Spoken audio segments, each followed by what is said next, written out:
o'clock. If we should encounter an emergency situation, we will exit the building. We've got 2 sets of doors off of the lobby that either of those can be used.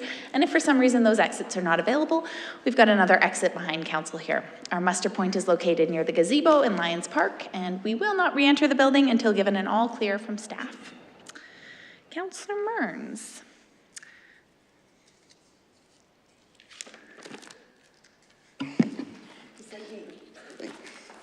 I do have the land acknowledgement. The town of Sylvan Lake respectfully acknowledges that the land on which we gather is Treaty 6 territory, home to the Métis Nation of Alberta, Region 3.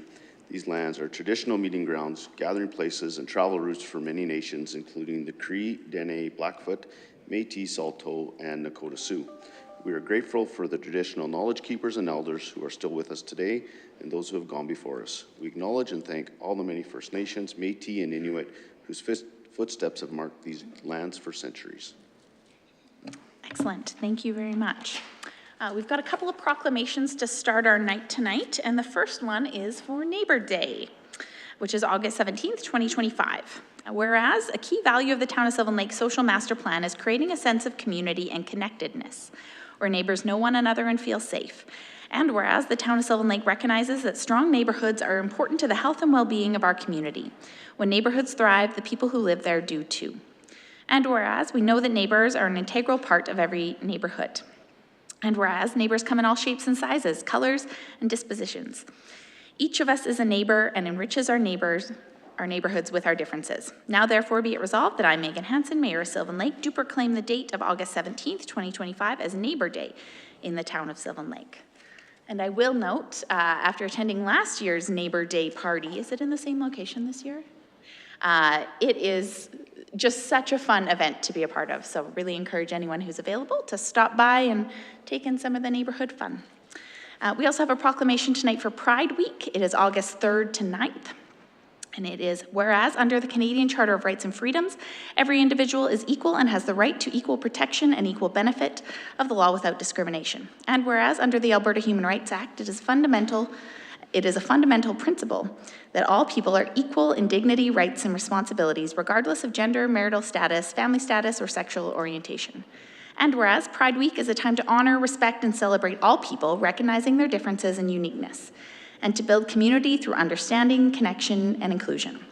And whereas in Sylvan Lake, we're committed to celebrating a safe and healthy community where everyone feels welcome and has a sense of belonging. Our strategic priorities focus on bringing people together, supporting diversity, and making sure services and spaces are inclusive and accessible to all. Sylvan Lake is a place where everyone should be celebrated and welcomed. Now, therefore, I, Megan Hansen, Mayor of Sylvan Lake, affirm that our community is a place where all people are treated with dignity, respect, and equality, and where everyone can feel proud to be exactly who they are. I do proclaim the week of August 3rd to 9th, 2025 as Pride Week in the Town of Sylvan Lake. Thank you. Next, we'll move along to adoption of the agenda. I have a request to remove item 12B from our closed meeting. That really is an item where Councillor Payne is the expert on our council, and as he's unable to be here tonight, there's no time sensitivity, so I think we can move that to the August meeting. Ms. Phillips. If I could request to add Town of Hinton resolution to the agenda. Wonderful. With that, would someone like to make a motion to adopt the, thank you, Councillor Rilling. I make a motion to adopt the agenda as changed. Excellent, thank you. All those in favor and opposed? That is carried unanimously. It was great. Next, we'll move along to the consent agenda. Consent agenda is a tool used to increase meeting efficiency. Any items that are marked with an asterisk on our agenda are recommended by administration to be moved into the consent agenda. I'll ask council if there's any items with extensive questions or debate, if we could remove those prior to the motion being made. With that, would someone like to make a motion? Councillor Dakin. I move that the 2025-06-17 Committee of the Whole meeting minutes be approved as presented. I also move that the 2025-06-24 regular meeting of council meeting minutes be approved as presented. I move that council adopt the respectful interactions policy as presented in report AIR 1202. I move that council adopt the update to the Chief Administrative Officer review policy as presented in AIR 1203. And finally, I move that council adopt the long-term contract employment benefits policy, H003007, as presented in AIR 1205. Excellent. Final call, council. Is there anything that you'd like to see removed? With that, I'll call the vote. All those in favor? And opposed? And that is carried unanimously. Thank you. Next, we actually like to ask a question of council around open microphone. Wondering if it would be okay with council if we offered this up twice. Let me give some of the background. I know we have some open mic presenters that really do prefer to listen to our council meetings from home, and having it midway through the meeting, it is a bit awkward. So I'm wondering if we could ask the question, if there's anyone here to present at open microphone at 4 o'clock, if we would be happy to hear from them then, knowing we will always still have that offer later in our agenda. But if you're here and ready to present, would council be agreeable to allowing them that opportunity near the start of the agenda? Councillor Ostindi? Yes is the quick answer. One question, it'd still be a total of 3 presentations, still following the 15 minutes total, or would we have 2 15-minute blocks? I'm assuming just a total of 3 speakers. That's a great question. We can make sure that we clarify that. I'll say we have never hit that cap. But it is a great point to bring that up to make sure that we've got space for somebody that arrives at the 5 o'clock. I'll say my 2 cents. I would lean towards, I could comfortably say we'd allow that for each, just in case there was a bunch that showed up. We really have never had that happen, but at least it sets some parameters on those time blocks for us. Great, excellent. I don't believe that we have anyone here to speak to open microphone right now, so we're okay to go ahead and we will ask that question again at 5 o'clock. And if anyone would like to, we'll remind them again just before that we've got our sign-up sheet at the front. Okay, thank you for that, council. Next, we will go into our business items. Lighting up the Winter Village lights. Mr. McIntyre.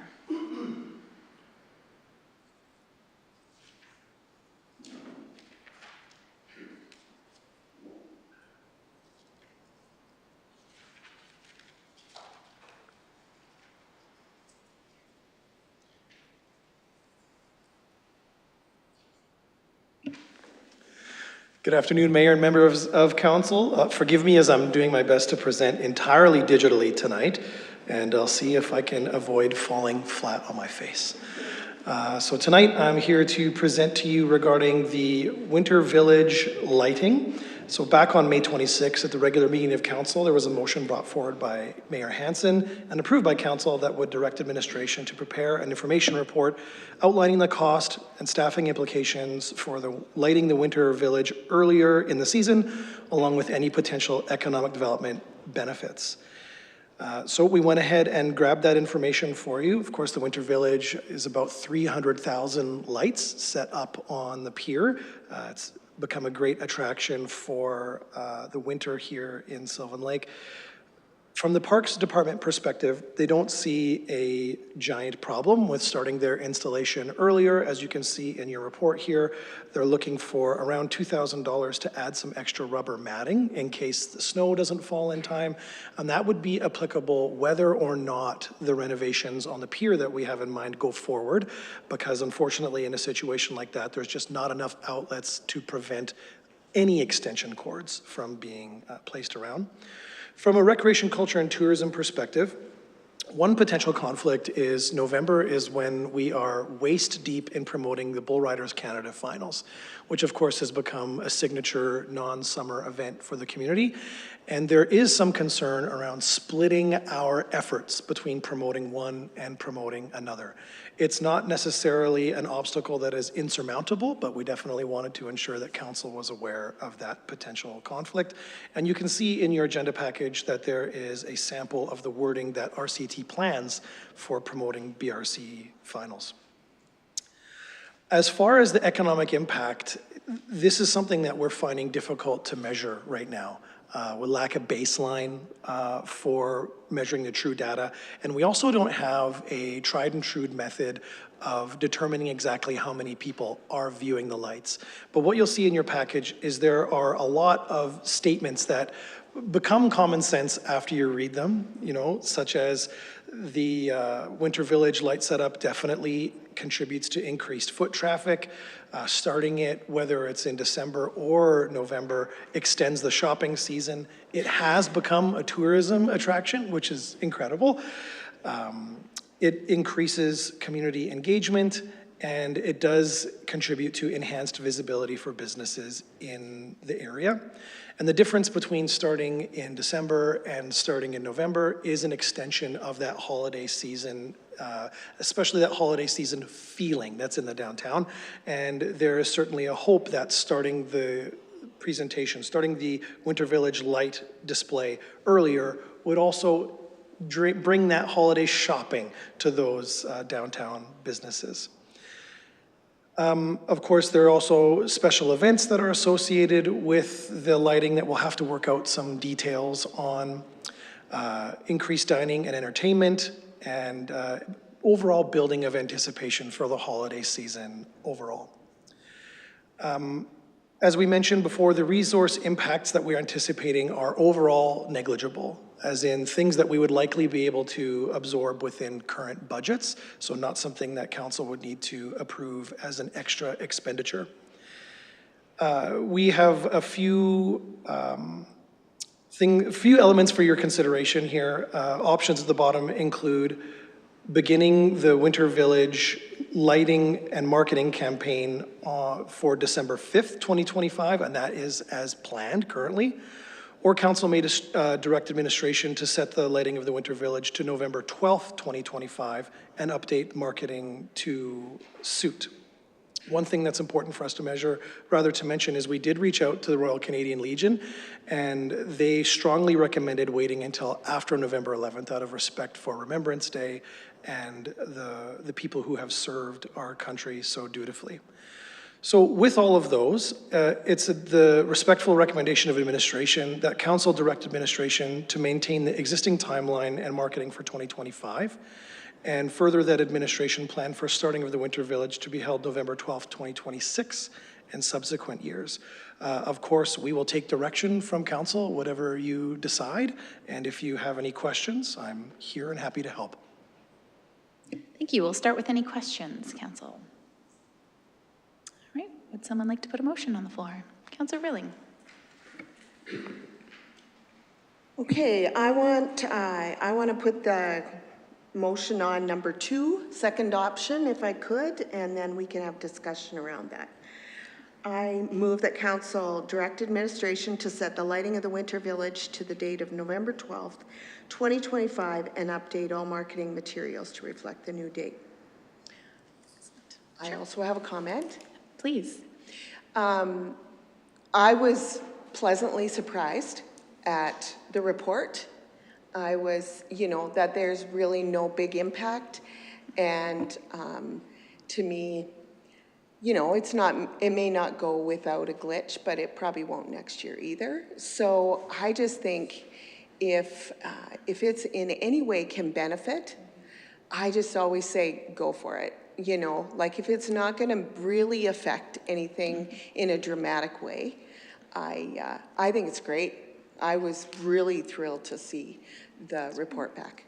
Excellent. And I will note, of course, we all know this, but this stemmed from our request from the Chamber of Commerce that came in. So when our business community is gathering together to ask for something that doesn't have huge adverse effects, I also am happy to be able to support it and see us grow this relationship with the Chamber, being able to ask, and we can accommodate when we're able to. Councilor Parsons. Let's follow Costco's lead and start August 29th. Okay, the one thing, I'm in favor of it, I love it and everything. But the one thing that, with the long-term goal for me would be to, the Christmas season, and when it's over fast. And right now we go right through till February with the Christmas lights. If there's some way in the future that we could lay it into a plan with parks to have underlying white lights, so once January 10th, January 8th comes, all of a sudden all the colored lights are gone and we go into a winter theme. with just the white lights. Just an idea. I thought that for a long time. Councillor Ostindi? I'm glad we're not having the debate about Remembrance Day, because that would be a tough one for me. So I'm glad administration has recommended what they've had.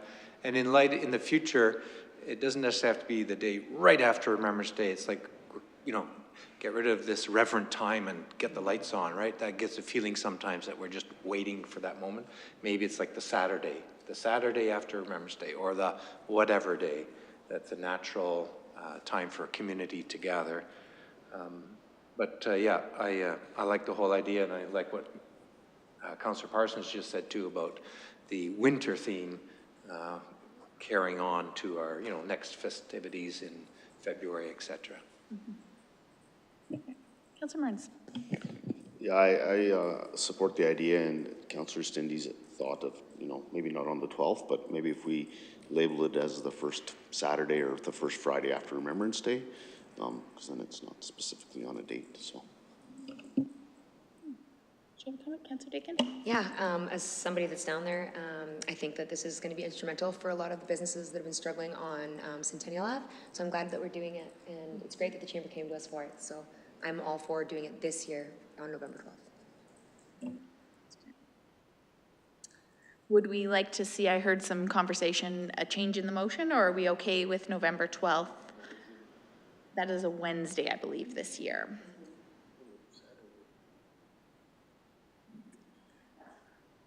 And I'll be honest, I don't mind the Thursday or Friday afterwards, just because it allows it to be fully used for the weekend. You're not waiting until a certain time on the Saturday night and kind of giving up that Saturday, but Councillor Dakin?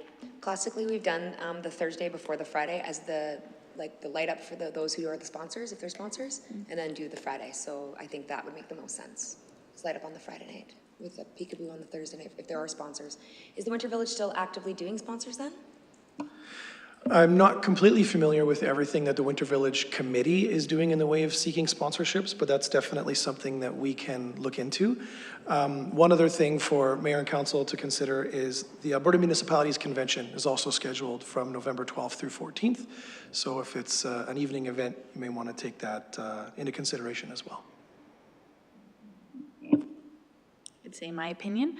This is for the community, and if council isn't there, there isn't really a formal portion, although I think it's great. Would we want to look at amending that motion to, instead of saying November 12th, to saying the first Friday after Remembrance Day? Now, does that limit the sneak peek the night before in any way? If we're not seeing that, we don't have a concern. Yes, yeah, exactly. So, Councillor Rilling, how do we feel about that? I feel fine about that. So I can't, with that amendment, make it the first Friday after Remembrance Day. Following Remembrance Day. Following Sounds like a great Remembrance Day. motion. Okay. Thank you. I remembered the word today. That's great. I'm not seeing any more hands for discussion, so we have a motion on the floor that would begin this year, the Friday following Remembrance Day. All those in favor? And opposed? And that is carried unanimously. Thank you. Thank you, Mr. McIntyre. Next, we'll move along to request for approval outdoor skating rink maintenance policy. Mr. Watson.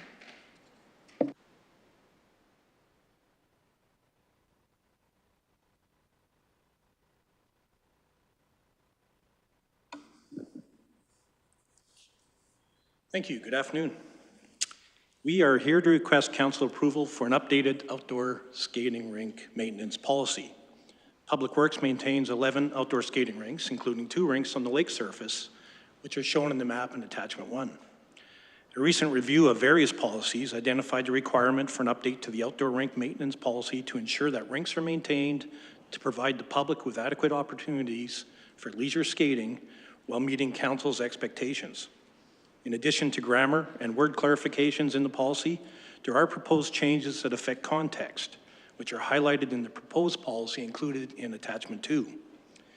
In the policy, we have increased the standards to ensure that rinks are maintained more often and sooner than the previous policy required. First, we have lowered the trigger for maintenance from 5 centimeters to 3 centimeters of accumulation due to snowfall, wind, or heavy use of the rinks. And secondly, we have lowered the target for maintenance from 3 to 5 days to 2 to 4 days, including weekends and statutory holidays for some rinks. The busiest of the rinks, which will be categorized as Class A rinks, will receive maintenance through weekends and statutory holidays when the temperature is warmer than minus 30 degrees Celsius. And Class B rinks, less used rinks than Class A rinks, will have the same triggers and targets as Class A rinks, but maintenance will exclude weekends and statutory holidays and require a temperature warmer than minus 20 degrees Celsius. Since these proposed changes are based on the current practice for rink maintenance, rink users will not notice any change in the level of service provided for maintenance of outdoor rinks. Another key change in the policy excuse me, is prohibiting the construction of a rink on a wet stormwater pond due to the hazards associated with fluctuating water levels under the ice surface. This change only affects one rink, which will be relocated nearby onto dry land. And lastly, WorkSafe Alberta has changed the standards for working on a lake surface to those that are reflected in Appendix A of the proposed policy. Once approved by Council, the webpage will be updated with the new policy, including the rink map, and staff will be trained on the standards to ensure timely maintenance while working safely on ice. In summary, the proposed policy improves maintenance for outdoor rinks when compared to the old policy with no financial or operational impact. We have presented some options for Council's consideration and respectfully recommend option number 1, that Council approves the proposed policy as presented. Thank you. Excellent. Thank you. Council, do we have any questions to start with? Councilor Cindy? Just with your mic. Do we keep any rough measure on how well each of the rinks are used? And I hate to propose closing a rink or anything, but I looked at the pattern of where they are and the neighborhoods around them, and I noticed 2 at the Leader Fields, east and west. And I was thinking, like, do we know they're well used? Just given, I was thinking the Leader Field rink versus, they call it Lucky Place, but it's a Leader Field as well. There's very few homes really close to it compared to the other one anyway. But do we see them being used well? Yeah, thank you. Good question. And through the chair, we don't actually count users, but we know the ones that are used because of the amount of snow accumulations on them from use. Yeah. So we have a good feel for which ones are the most used, and we're quite confident by categorizing them. Class A, the boarded rink, and the 2 lake rinks are definitely the most busiest used. But you're exactly right. There's one in Leader Field. There's 2 in Leader Field. One of them is more used than the other one. The newest one, which is kind of by the apartment buildings towards the cemetery, is less used than the one right on Lakeway Boulevard. But it is used. Okay. Thank you. Good. And one other question. Sure. The cost, the increase of doing a little bit higher service isn't big enough to change the budget, is what I caught in the report. Is there a guesstimate at that? Is it, a 10% increase, or, is there any feel for that amount? Yeah, thank you. Another good question. The reason I said that there's no financial impact is because the policy is written to actually reflect the level of service that the rinks are currently receiving. There's 2 options when it comes to a policy: either follow the policy or change the policy. And here we are proposing to change the policy because we weren't exactly following the old policy. So that's why we're here doing this. So Gotcha. There is no financial impact and there is no additional costs or operational impact. Okay, thank you. Councilor Rilling. I just want to say that I've heard from so many people how much they appreciate the rinks, because it's something that kids can do. It's free, it's fun, and they just really appreciate being able to, just knowing that when they go there, they're well taken care of. And I know we've even had guests from out of town, and they say the same thing. So thank you very much to all that do over and above what, even now, I mean, we're just putting it in writing, but obviously it was already happening. So thank you. Thank you. Great. Not necessarily a question, but do we publish And the answer might be yes, and then I'll look silly. But I don't know that I've seen this rink map published before, and I just think it might be an interesting thing for communication come winter time to say, hey, do you know we have more than just the lake rink? Because we talk about that one so frequently, and I see special social media around that rink specifically when it is open for good reason, because there's lake safety concerns and all of that in play. But I just think it's something that we should be pretty proud of, to say in most neighborhoods there's an outdoor rink that is free and easily accessible to you. So, just a note, but not necessarily a question. Would anyone like to put a motion on the floor for that? Councilor Parsons. Fitting. Move that council approves the outdoor skating rink maintenance policy E-003-009A as presented in report AR 1157. Excellent. Mr. Watson, did you have a comment? No, Nope. thank you. You turned on the mic, so I thought that. Oh, I'm just getting ready for the next report, sorry. Thanks. Thought you had something to jump in. All right. Council, do you have any debate or further comment on this item? All those in favor and opposed? That is carried unanimously. All right. We will move along to the crosswalk warrant analysis for Parson Drive. Thank you. I'm not trying to rush council or anything. I'm just trying to be efficient. I like it. Crosswalk warrant analysis, right? Yeah. This report is to provide council with the results of a crosswalk warrant analysis for the intersection of Parson Drive at Peterson Way as directed by council on May 12th. Since the town's roadway marking policy does not require marked crosswalks in intersections where two local roads meet, such as Parson Drive and Peterson Way, administration conducted a crosswalk warrant analysis using the town's pedestrian crossing policy, which is included in attachment 1 for reference with the relevant sections highlighted for ease of review. Using that policy, which is based on industry standards, a warrant analysis was conducted using key metrics and recommendations were produced, and that analysis is included in the report in attachment 2. To summarize the results, none of the minimum thresholds were met to warrant a marked crosswalk at this location. Traffic volume, traffic speed, and pedestrian volumes were typical of a local road.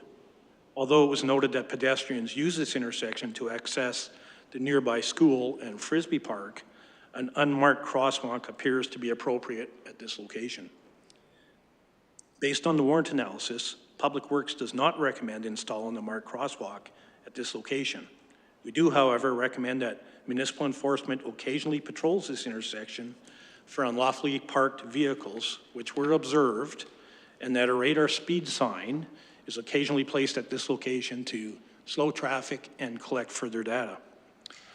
The report includes some options for council's consideration, including option 2, to direct staff to present the roadway marking policy to council for a review, or option 3, directing staff to install a marked crosswalk at this location. However, administration respectfully recommends option 1, that council receives this report as information as presented. Thank you. Excellent. Thank you. We'll start with any questions from council. Councilor Cindy.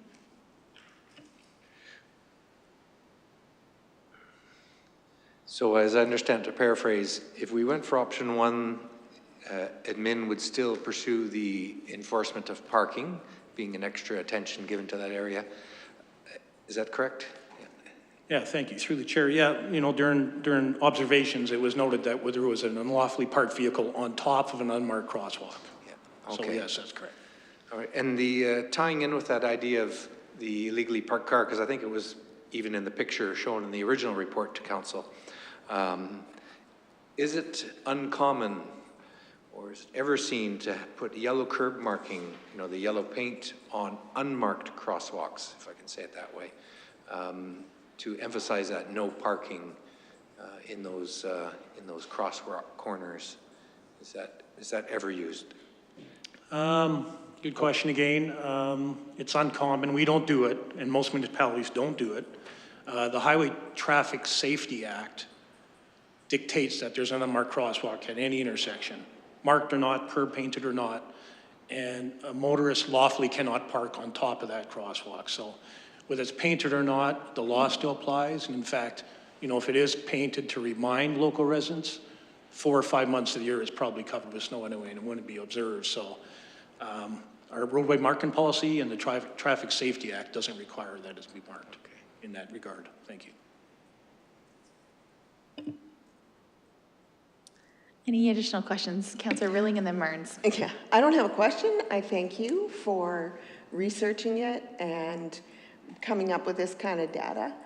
Obviously I was the one who brought it forward because I've watched little people cross there. But even since the 30 kilometers sign that has been put on the road, it seems to have slowed traffic down. And since we had the like where the traffic could see what speed they were going, it has somehow, I don't know if it's just made people more conscious of where they are, but I certainly have seen that. But I just always worry about those little people, you know? So, I mean, I would love to see it reviewed maybe down the road.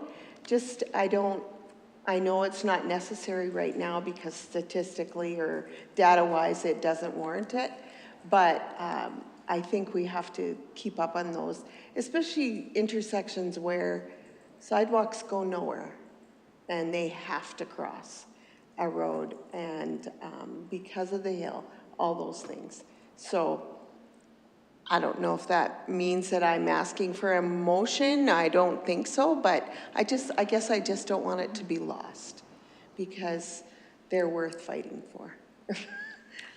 Well, you know, thanks for bringing that up. And you mentioned the 30 on the road. I don't know if you noticed, but when we were doing our inspection of this segment of road, there was a playground sign missing. We've installed the playground sign. Yeah. So, you know, between the 30 stencil and, you know, maybe that's enough to help. Thank you. Thank you. Councillor Mearns.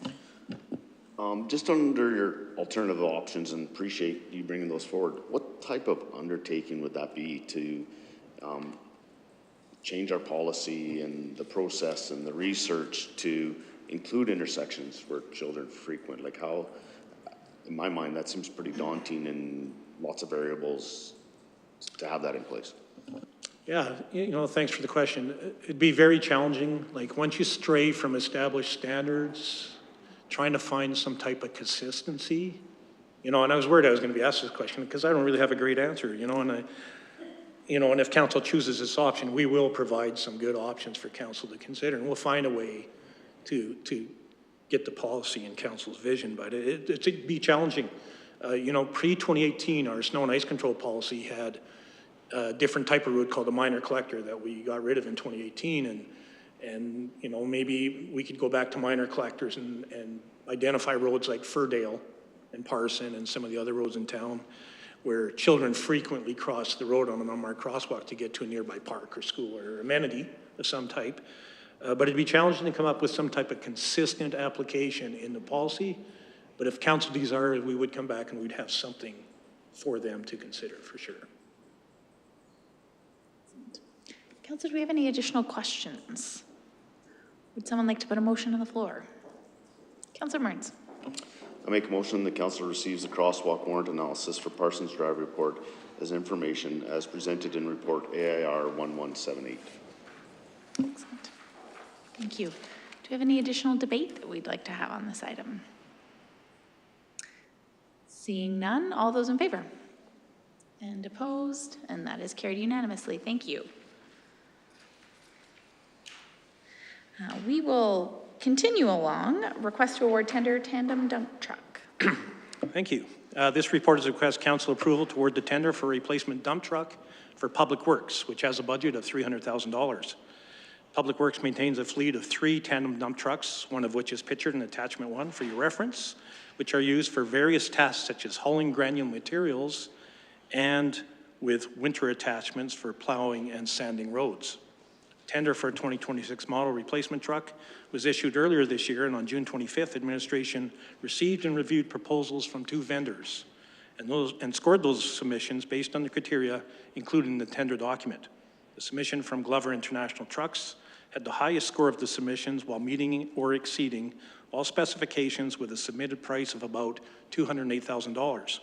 The submitted price will not be the final cost of the vehicle as other accessories such as a 2-way radio, deckling, and other features are added. However, the final cost of the vehicle will be well under the budgeted amount.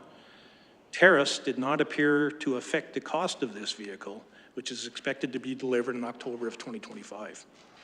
Administration is satisfied with all aspects of the proponent's submission and respectfully recommends awarding the tender for a new model dump truck to Glover International Trucks for an amount not to exceed $250,000. Thank you. Excellent. Council, do we have any questions to start with?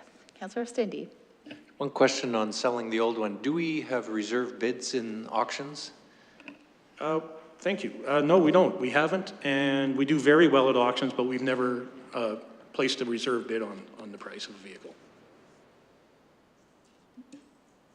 Any additional questions? Would someone like to make that motion? Councillor Stindy.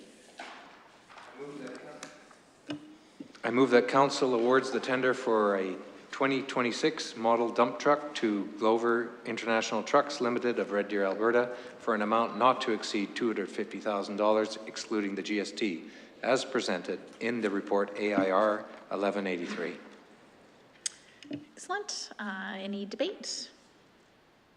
All those in favor? And opposed? That is carried unanimously. Thank you. Next, we'll move along to another request to award tender 2025 roadway rehabilitation program phase 2. Thank you. And lastly, for me, NOA, this is also a request to award a tender, this one for the second phase of the annual roadway rehabilitation program, which has a budget of $300,000.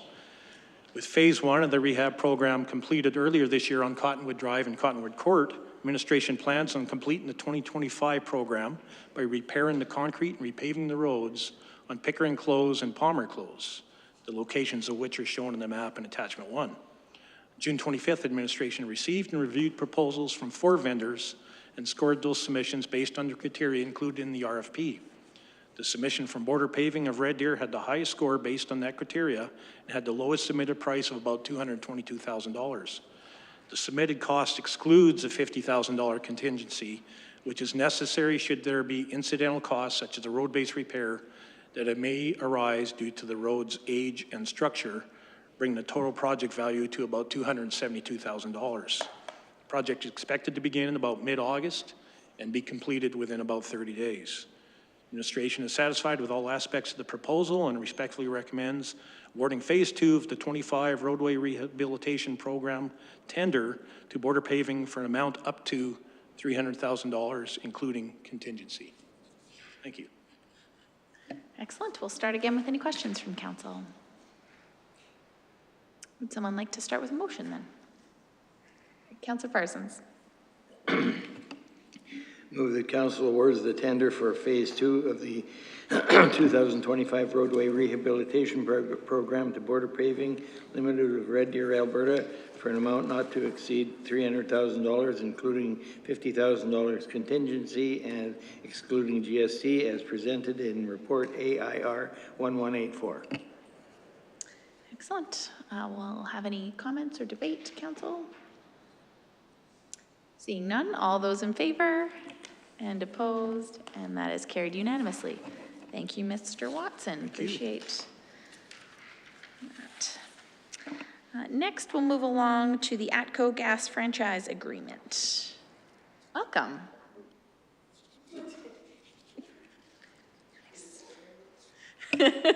Darren, you're looking younger these days. Oh, thank you. Start this off on a good note.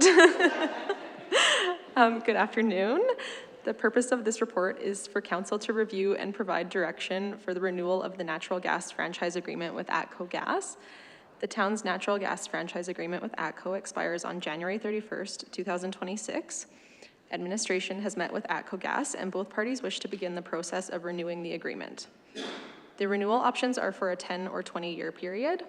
The process involves the town giving first reading to a bylaw, then advertising the proposed renewal of the agreement with ATCO Gas in the local paper.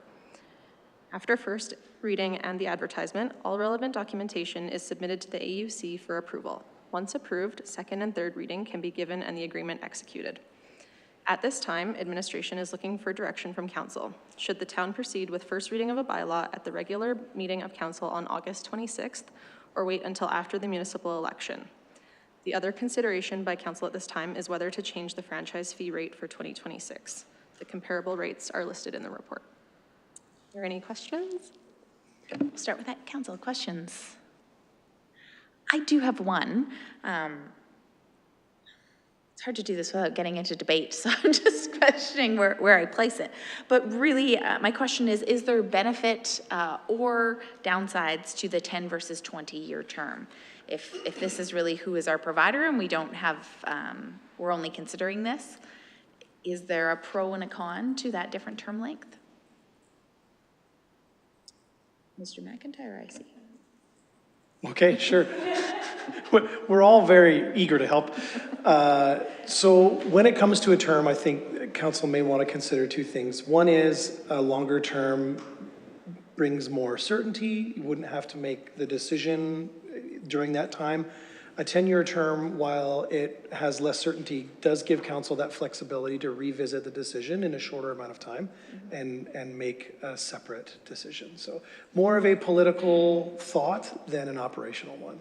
Okay, so there's no distinct advantage or disadvantage really other than that. So it looks like there's no right change for a longer contract or anything like that. That's the feeling. Excellent, thank you. Do we have any additional questions? Councillor Dakin. What was our last term that we were in for? I believe it was 10 years. And can I have a follow-up question? Absolutely. And within those 10 years, we were still allowed, as I've seen it brought forward, to make adjustments to the rate that we get, correct? Or is there, are we locked, we would not be locking it in at this point, correct? That's correct. I just want to make sure, thank you. That's great. Okay, any additional questions? Would someone like to make a motion? Councillor Ostindi. And I think we should likely do these as two separate motions. Two separate? Just my Okay. recommendation. I move that council approve the process for renewal of the natural gas franchise agreement with ATCO Gas and Pipeline Limited for 10 years with first reading of a new bylaw at the regular meeting on August 26, 2025, as outlined in report AIR 1199. Excellent. On that item, do we have any debate or discussion that we'd like to have? Councillor Rilling and then Parsons? Rilling? I just have a kind of maybe an embarrassing question, but I'm No going to such go thing. for it. On page 82, is that referring to the Premier or the King, Her Majesty? If it's the King, it should be a him, and if it's the Premier, is it it's a her? But when you say Her Majesty on page 82 of 246, yeah, that's what I wonder. So is it the King? In this case, on page 82, it would be the King. Okay. And unfortunately, that is an oversight in ATCO's slide deck. Yeah, but that's you're what I absolutely wondered. right. I mean, it's a nothing, no big deal thing, but we could just tell them they are outdated. Because she is no longer she. You know. Great catch. Well, I'll say thank you, but kind of a little embarrassing.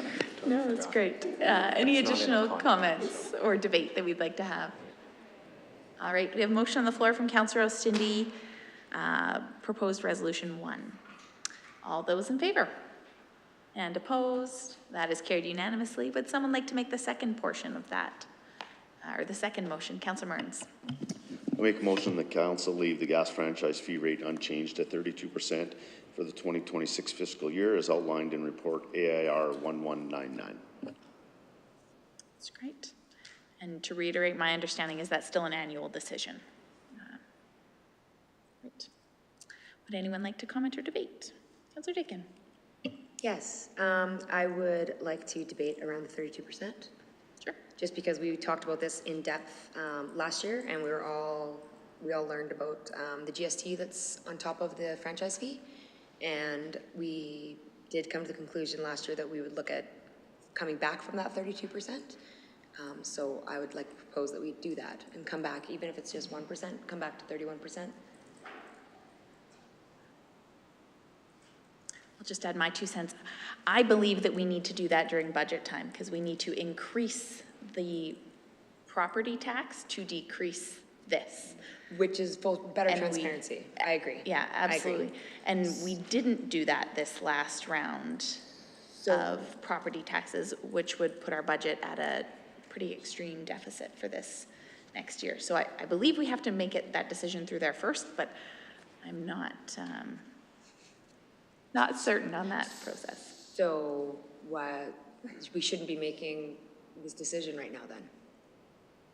Do you want me to? Ms. Phillips. Through the chair, it's a good point. If we make changes to the 32%, it will impact our budget. So that would be a consideration. So it could be that we add this to our list of agenda items for the budget, so that when you are debating budget in the upcoming year, that's part of that conversation. That we're going to amend, because we would budget for our franchise fees as well. So we'd make sure that we budgeted knowing that in a year we're going to lower that fee to compensate for that in the budget process and see if that gets support.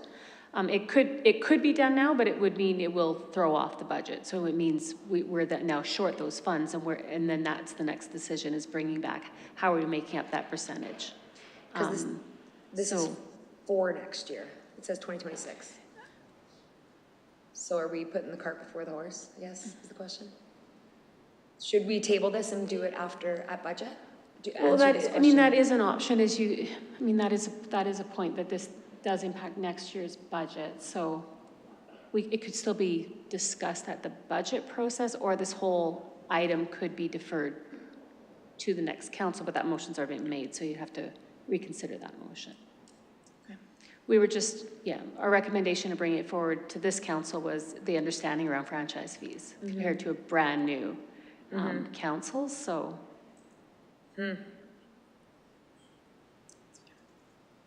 Councilor Marks.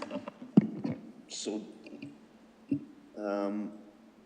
two separate motions here. Does one affect the other? Because all we've agreed to right now is to go into, to pursue a 10-year agreement. So the second part of the motion, could it just be tabled? That's my question.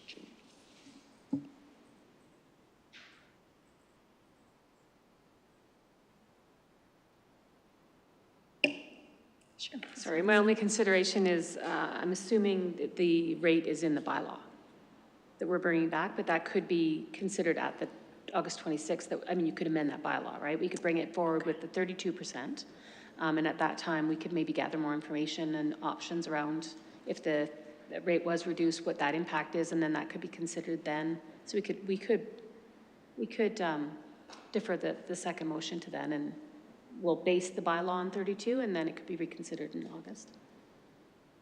But then we bring forward more information as well. What 1% is and how that'll impact the budget and where we're going to recover those costs. Yeah, I guess my whole thing on this is just transparency. So if we have to go down to 31%, show that there's a loss, and then make up for it in our budget, then we're doing that.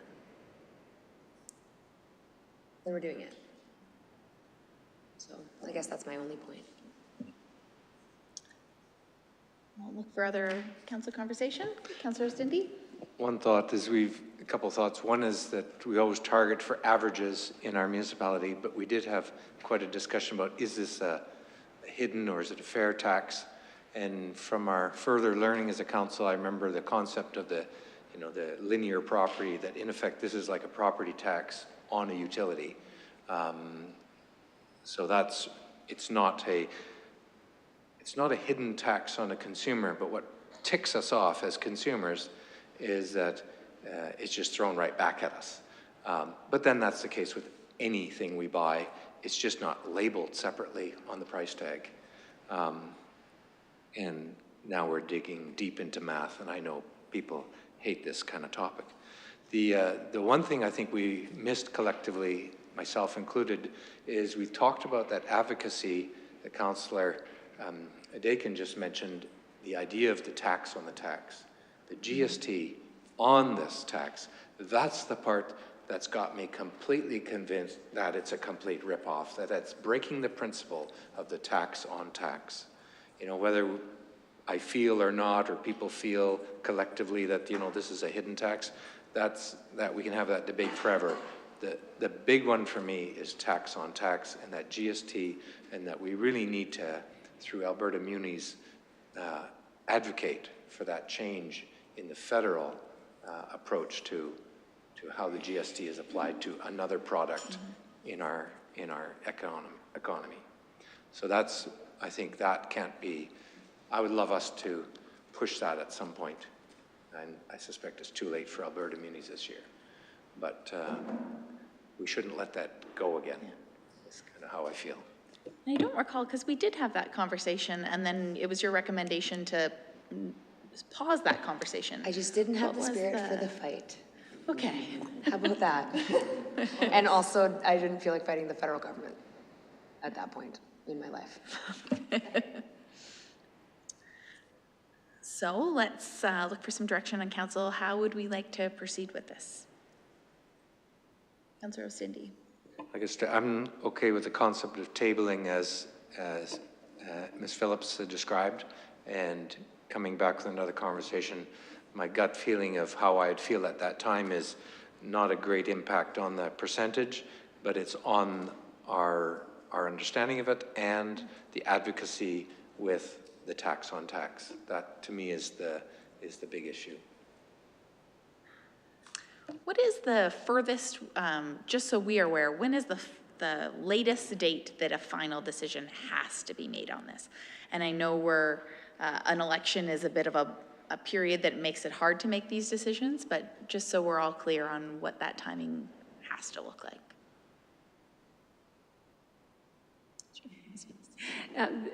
It will be a tight turnaround. I can confirm that for sure for the late August meeting, but the conversation we had was that if we're going to get this through before this council, because of the first reading, the advertising, then bringing it back, you know, that it's based on the election, it would be very tight. So there won't be a lot of time. But there's also the option that it does get pushed to after the election. I mean, it can be done, right? Yeah. And what is that final date if it is, say, after the election? Just to be clear, is it end of year or? Prior to the end of the year. Do you remember, Mr. Kahn? Yeah, so prior to the end of the year. Okay. Yeah. So I'm hearing some requests to table the motion. Is that the will of council, at least until the August meeting for some further discussion? Seeing that? Okay. Our process to do that, we don't do that very often.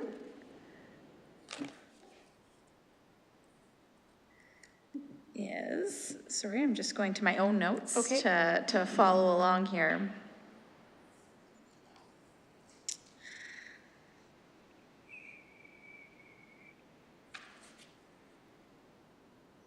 Not to refer.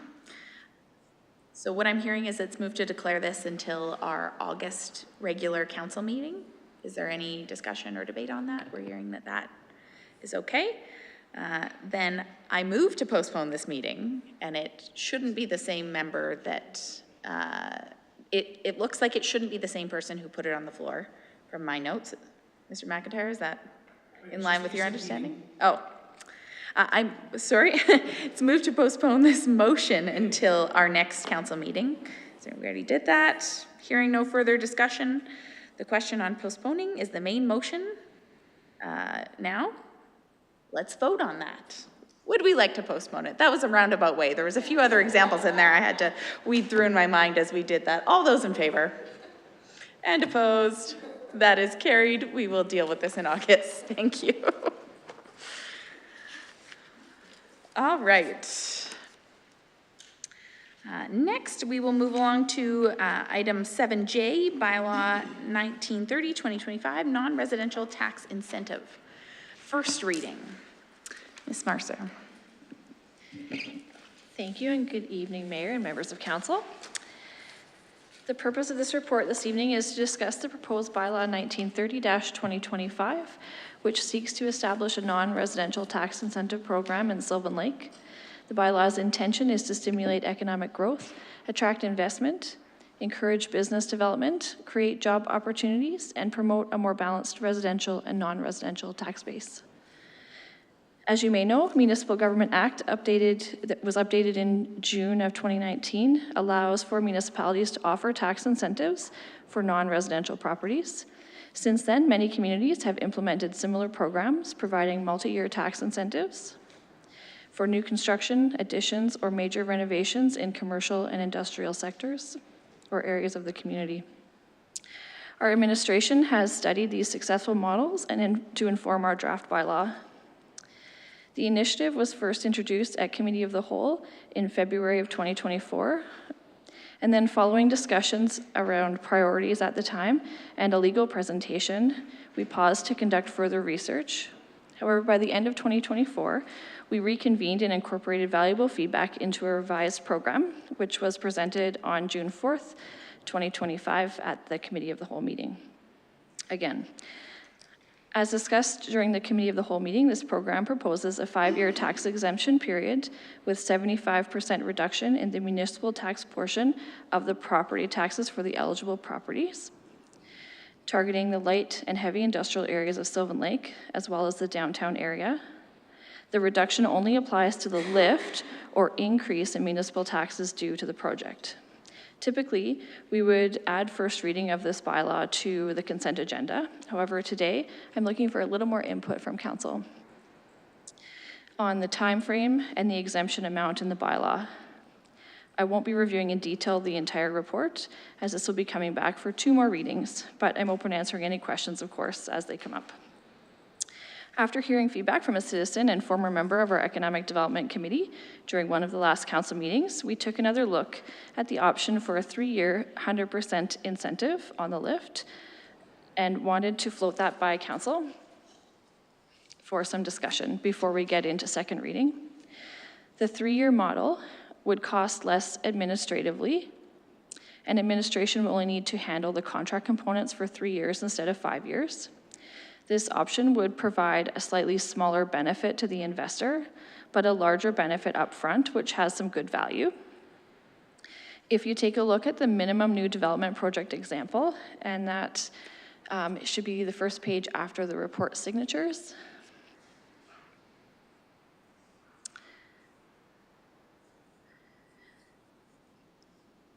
And that's the example of 75% over 5 years, where the total exemption total at the bottom is $11,567. That's the benefit that would go back to, in that example, to the investor. If we took that same example and used the 100% exemption over 3 years, the exemption total would be reduced to $9,253.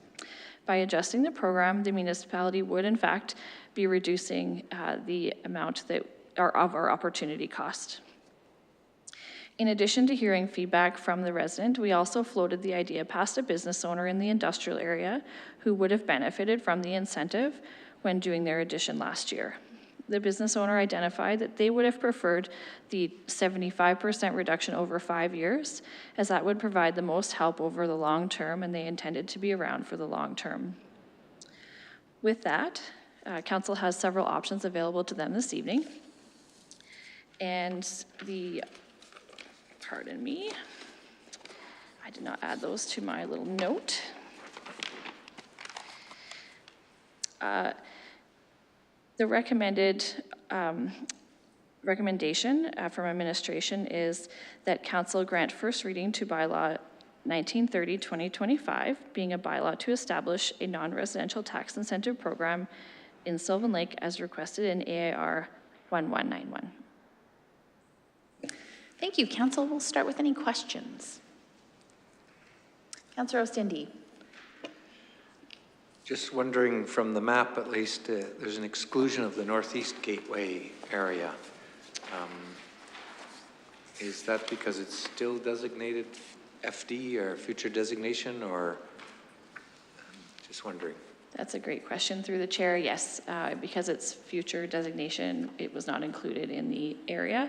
Should part of that land become industrial or heavy industrial, then it would be included at that time. Okay.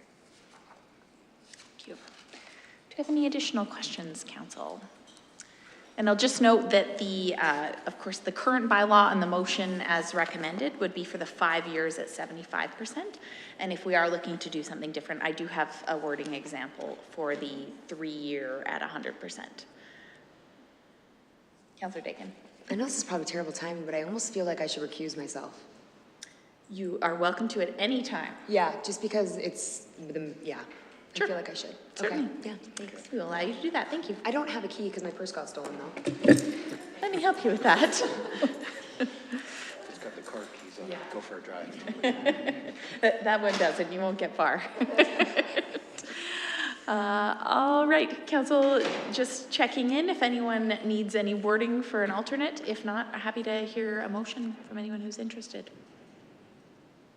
Councillor Rilling. I move that council grant first reading to bylaw 1930/2025, being a bylaw to establish a non-residential tax incentive program in Sylvan Lake as requested in AIR 1191. Excellent. Thank you. Council, discussion or debate? Councillor Ostindi. A follow-up question, thinking about if this bylaw was passed, because I just suddenly thought of it, I didn't go back to the wording to see. If we designated the future designation to light industrial in the Northeast Gateway area, would we have to amend this bylaw to now include the incentive to that area? That's just suddenly, don't want to leave a zone unapplied to. Through the chair, that is a good question. I can prepare an answer to that at the second reading. I just have to go through the bylaw and see what the wording is in there around the location. Yeah. It's not sticking in my head right now. Yeah. We may have to come back and update the map, but we may not. So as long as it, so I was thinking as a follow-up, as long as it's, in my preference, if we change the future designation and it's to light industrial, we just want it to automatically apply to the area. And if it doesn't need word changing, and if that's the case, maybe admin, in my preference, they'd have wording back to change this, what we're looking at tonight, just to make sure it happens. That's great. Yeah. I'm seeing head nods for council, so if we could ask that you do some digging into that between now and second reading, and if that needs to come back as an edit at second reading, I think that's a very appropriate time to do so. We will do that. Thank you. Any additional comment or debate? With that, we have a motion on the floor by Councillor Rilling. All those in favor? And opposed? That is carried unanimously. Can I ask that someone let Councillor Dakin know, and we will jump back to our public hearings once she's returned.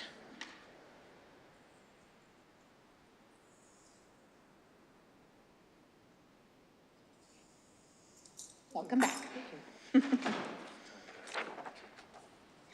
And so we will go through our public hearings and then we'll take a recess after then and continue on with the rest of our items. Because we have 5 o'clock, we will, do we start with open microphone or public hearings? I guess we should open microphone, I believe. No. Do we have anyone signed up for open microphone for the 5 o'clock slot? Seeing none, that's a real easy answer to that. We will move into public hearing for bylaw 1927, 2025, land use bylaw amendments, and this is the item related to parking. The purpose of this hearing is to receive public input regarding the proposed bylaw 1927, 2025, being a bylaw to amend the town's land use bylaw 1695, 2015. The public hearing was advertised in Sylvan Lake News on June 19th and June 26, 2025. I declare that the public hearing for bylaw 1927, 2025 is now open. Town administration will now provide background on the proposed amendments. Mr. Symington, welcome. Thank you and good afternoon, Council. So bylaw 1927, 2025 is an amendment to land use bylaw 1695, 2015, and the proposed amendments are to parking regulations within section 7.38, parking tables 1 and 2 to reduce the number of parking stalls required for apartments, and to sections 9.8 in the narrow lot general residential district, supplementary regulation 3, to remove the minimum spacing between driveways and minimum driveway widths in section 9.9 narrow lot duplex residential district, R5A, supplementary regulations 5 and 6 to remove minimum spacing distance between driveways and minimum driveway widths. The amendments are to assist in providing more opportunity for building development within apartment properties and can provide consistency for parking paths and driveways within the R5 and R5A districts.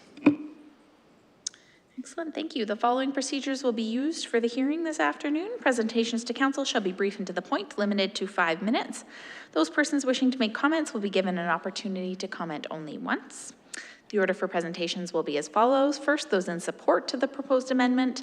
Second, those opposed to the proposed amendment. Third, any other person deemed to be affected by the amendment who wishes to be heard. And finally, administration if required. Council shall not allow cross-examination of the persons giving information, and it will not be necessary for the persons giving information to verify his or her qualifications. Council may ask questions of the speaker after each presentation for clarification purposes, and debating or questions from the floor will not be allowed. Please note that council will not accept any verbal or written submissions after the hearing has been deemed closed. The hearing is now open. At this time, I will ask administration to read any comments that have been submitted prior to the meeting for proposed bylaw 1927. Seeing none, the hearing is now open for presentations for anyone who is in attendance who claims to be affected by the proposed bylaw. We'll start with anyone who is in support of the proposed bylaw. Do we have anyone here in support of this bylaw around parking regulation? And one more call for anyone in support. We'll now hear from anyone who is opposed to bylaw 1927-2025. And is there anyone else in attendance who is opposed? The hearing is now open for anyone else affected by the proposed bylaw.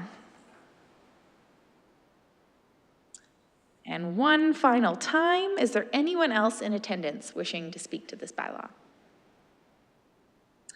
Seeing none, council, I assume there's no questions on all of those presentations we just received.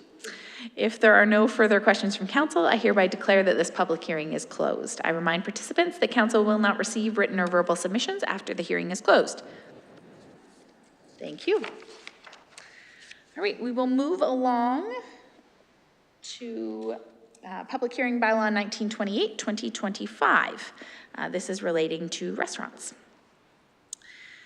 Public hearing procedure. The purpose of this hearing is for council to receive public input regarding proposed bylaw 1928-2025, being a bylaw to amend the town's land use bylaw 1695-2015.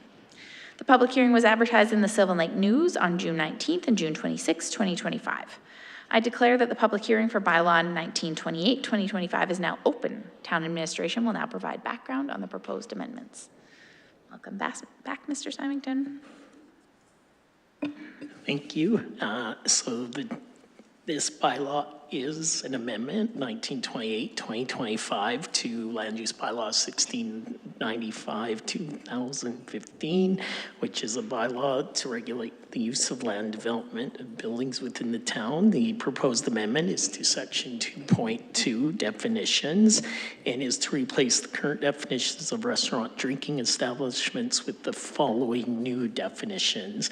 Restaurant means an establishment where the primary purpose is the preparation or sale of food for consumption on the premises.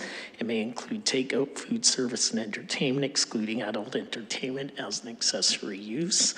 A restaurant may be licensed by Alberta Gaming, Liquor, and Cannabis, such that alcoholic beverages may be served to the general public for consumption on the premises.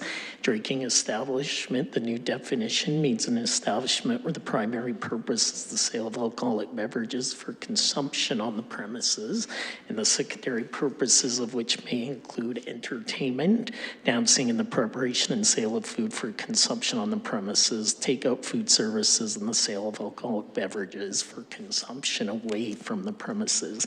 The intent of the amendments is to provide clarity on the main purpose of each use and allow for the opportunity for a restaurant to restrict the access of minors at times if the restaurant chooses to do so. Excellent, thank you. The purpose of this hearing is for council to receive public, we already wrote that part, there we go, verbal presentation complete. The following procedures will be used for the hearing. They will sound familiar to you. Presentations to council shall be brief and to the point, limited to 5 minutes. Those persons wishing to make comments will be given an opportunity only once. The order for presentations will be as follows. First, those in support of the proposed amendment. Second, those opposed. Third, any other person deemed to be affected by the amendment who wishes to be heard. And finally, administration. Council shall not allow cross-examination of persons giving information, and it will not be necessary for persons giving information to verify his or her qualifications. Council may ask questions of the speakers after each presentation for clarification purposes, and debating or questions from the floor will not be allowed. Please note the council will not accept any verbal or written submissions after the hearing has been deemed closed. This hearing is now open. At this time, I will ask administration to read any comments that have been submitted prior to the meeting. And seeing none, the hearing is now open for presentations for anyone in attendance who claims to be affected. We'll start with anyone who is in support of the proposed bylaw. And one more call for anyone who is here in support. We'll now hear from anyone who is opposed to the proposed bylaw, 1928-2025. And one more call for anyone who is opposed. This hearing is now open for anyone else affected by the proposed bylaw. And finally, is there anyone else in attendance who wishes to speak to this bylaw? Again, I will assume there's no questions from council on the presentations we've heard, so if there are no further questions, I hereby declare that this public hearing is closed. I remind participants that council will not receive written or verbal submissions after the hearing is closed. Thank you.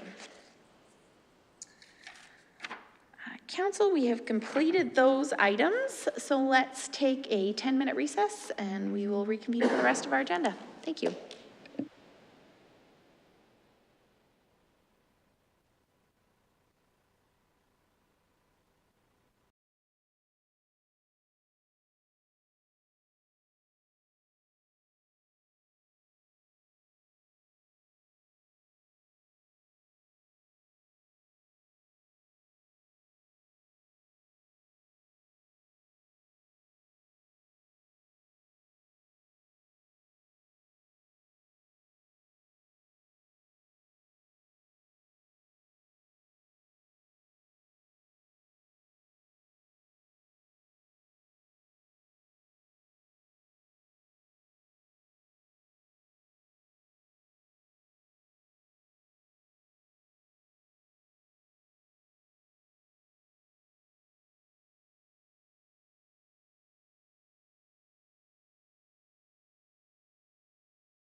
Had fun. We'll come back in with item number K, the Council Advocacy Framework. Mr. McIntyre. Thank you, Mayor, and good evening once more, Mayor and Council. Tonight I'm going to present to you on the proposed Council Advocacy Framework.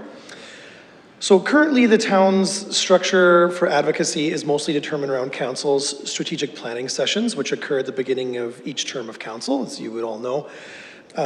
Council assigns a member of council to each advocacy item, and updates are brought to committee of the whole meetings. We've had discussions with council and would like a new approach to the advocacy strategy, which is what we are presenting tonight.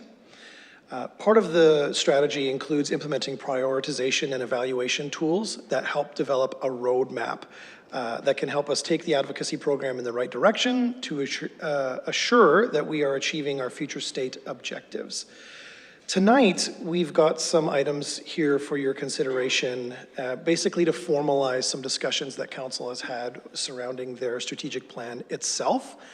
And we're going to go over a few of those here. And again, basically, we're working to aid in organizing, prioritizing, and actioning specific items around council's advocacy. So in line with your strategic plan, we've come back with some of the items that you have identified, and they are as such. So under the people and community section of council's strategic plan is healthcare. And the recommendation here is to advocate for, and the recommendation, let me clarify, came from you, council, but here I am just reading it back to you. To advocate for our current ambulatory care center to be upgraded to an urgent care center with expanded hours and staffing so it can better meet the growing needs of our community today and into the future. Still under people and community is victim services, and this is an item that has been completed, and so the recommendation here is just that it's moved to completed status. Under facilities and infrastructure from your strategic plan is education, and this one is unchanged to advocate for a new high school to ensure that families have access to high quality educational facilities. And under the economy and growth pillar of your strategic plan is tourism, and the item here is to advocate for strategic tourism investment and accommodation development to elevate Sylvan Lake and the Olds Lacombe zone from emerging to breakthrough destination, aligning with Travel Alberta's growth priorities. So this one, council, you might recognize is a little bit different from the discussion that was had around your strategic plan, but this is with adding in the expertise from our staff and their dealings with Travel Alberta, in that we wouldn't be able, under Travel Alberta's current framework, to move only our community from one designation to another because they deal with us as a zone. So, of course, all of these items are related to and coming directly from Council's strategic plan.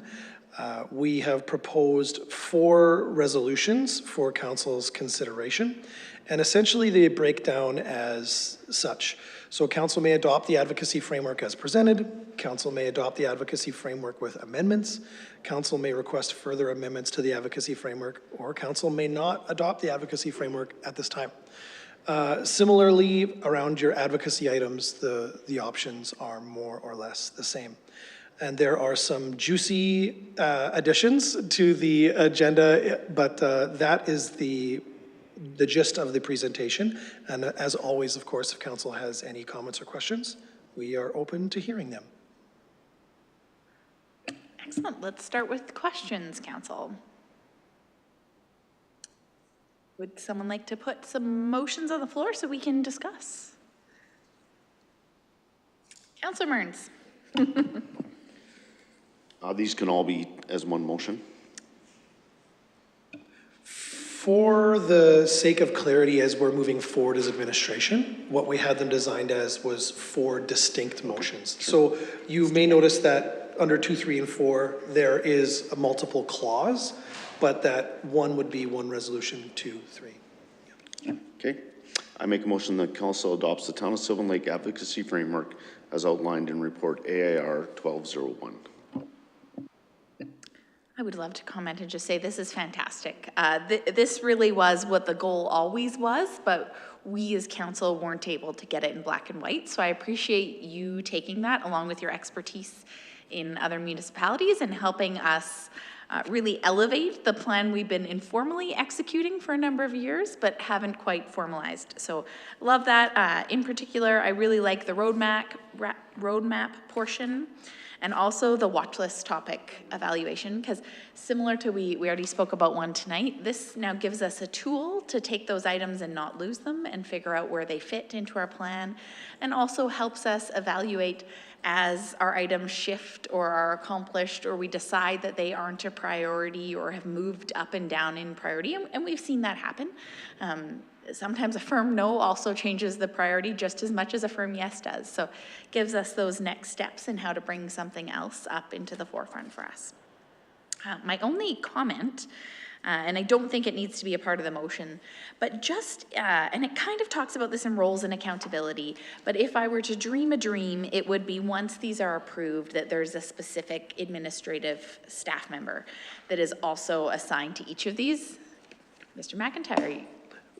Mayor, we are tracking right with you. So that is absolutely the plan, but what we stopped short of, just because things can change, is we didn't want to include it in the resolutions, but in our discussions with the CAO, that is exactly what will happen. Excellent. And I do read that through roles and accountability. It sounded like that was the next step, but that will also help keep us on track. And then as there's transitions with elected officials, it also ensures that that item has some continuation and that the next folks can bring that up to speed. So I love this. I'm very happy to see it. Council, do we have any other comments or debate around the adoption of this framework? Seeing none, all those in favor? And opposed? That is carried unanimously. Would someone like to make motion 2? Councillor Rilling. I got the eye. I make a motion that council work with administration to advocate for our current Advanced Ambulatory Care Center to be upgraded to an urgent care center with expanded hours and staffing so it can better meet the growing needs of our community today and into the future. And further that, council assign Councillor Rilling and the mayor as the elected officials to lead them. Excellent. Any comment or debate on that item? Councillor Ostindi. Or question. When we go to urgent care designation under Alberta Med or Alberta Health, does that automatically imply the resources go with it? Okay, excellent. Any additional comments or questions? Seeing none, all those in favor of Councillor Rilling's motion and opposed? That is carried unanimously. Would someone like to make motion number 3? Councillor Parsons.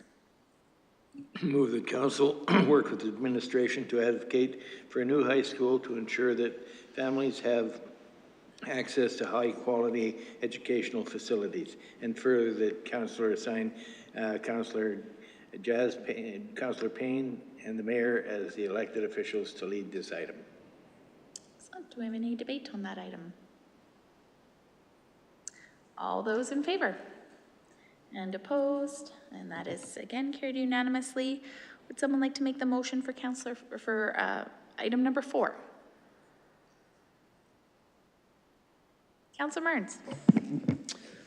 Make a motion that the council work with administration to advocate for strategic tourism investment and accommodation development to elevate Sylvan Lake and the Old Silicon Zone from an emerging to breakthrough destination, aligning with Travel Alberta's growth priorities. And further that, council assign Councillor Mearns and the mayor as elected officials to lead this item. Excellent. Any additional questions? This item is probably the largest shift from what we've currently been doing, but really is the conversation we've been having for quite some time. So appreciate the work put into this to ensure that we have our wording correct. And excellent. All those in favor? And opposed? That is carried unanimously. Thank you very much. Next, we'll move along to the golf cart pilot project. Mr. McIntyre. Thank you, Mayor, and thank you, Council. So this one is probably one of the more complicated ones that we'll go through tonight, and please bear with me as I crawl through the report, because while there's been some discussion at committee of the whole, this is the first time that we're crawling through it at a council meeting. So here we go. At the November 25th, 2024 regular meeting of council, Councilor Rilling made a notice of motion to request a golf cart information report on the feasibility of the town joining the provincial pilot project. Since then, a report came back at the March 5th Committee of the Whole meeting, and council was presented information on the feasibility of the provincial pilot project. At the meeting, council was mostly interested in business use rather than personal use, therefore a pilot project was not pursued at the time. And instead, we sought feedback from the province on what could be required to allow businesses to operate golf carts.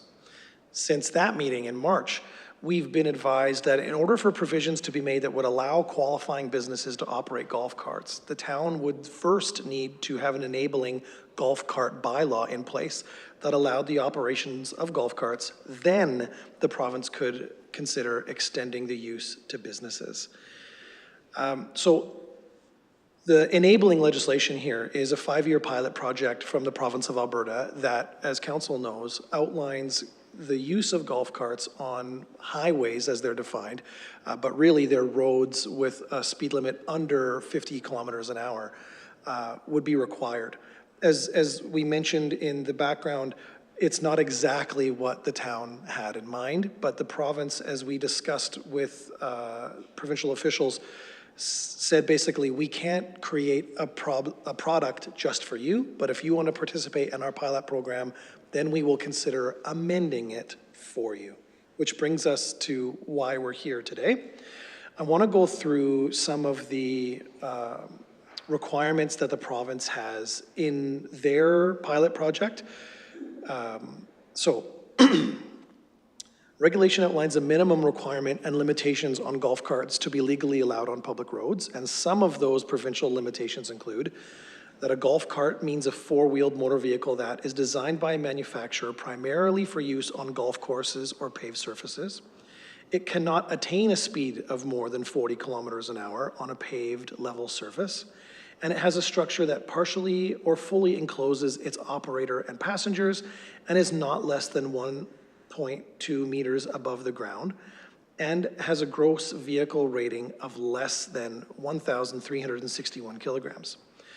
The regulation also specifies that a municipal bylaw must designate the highways on which a person may operate a golf cart, include the provisions required under Section 6, and provide for a system of permits for golf carts that operate on designated highways.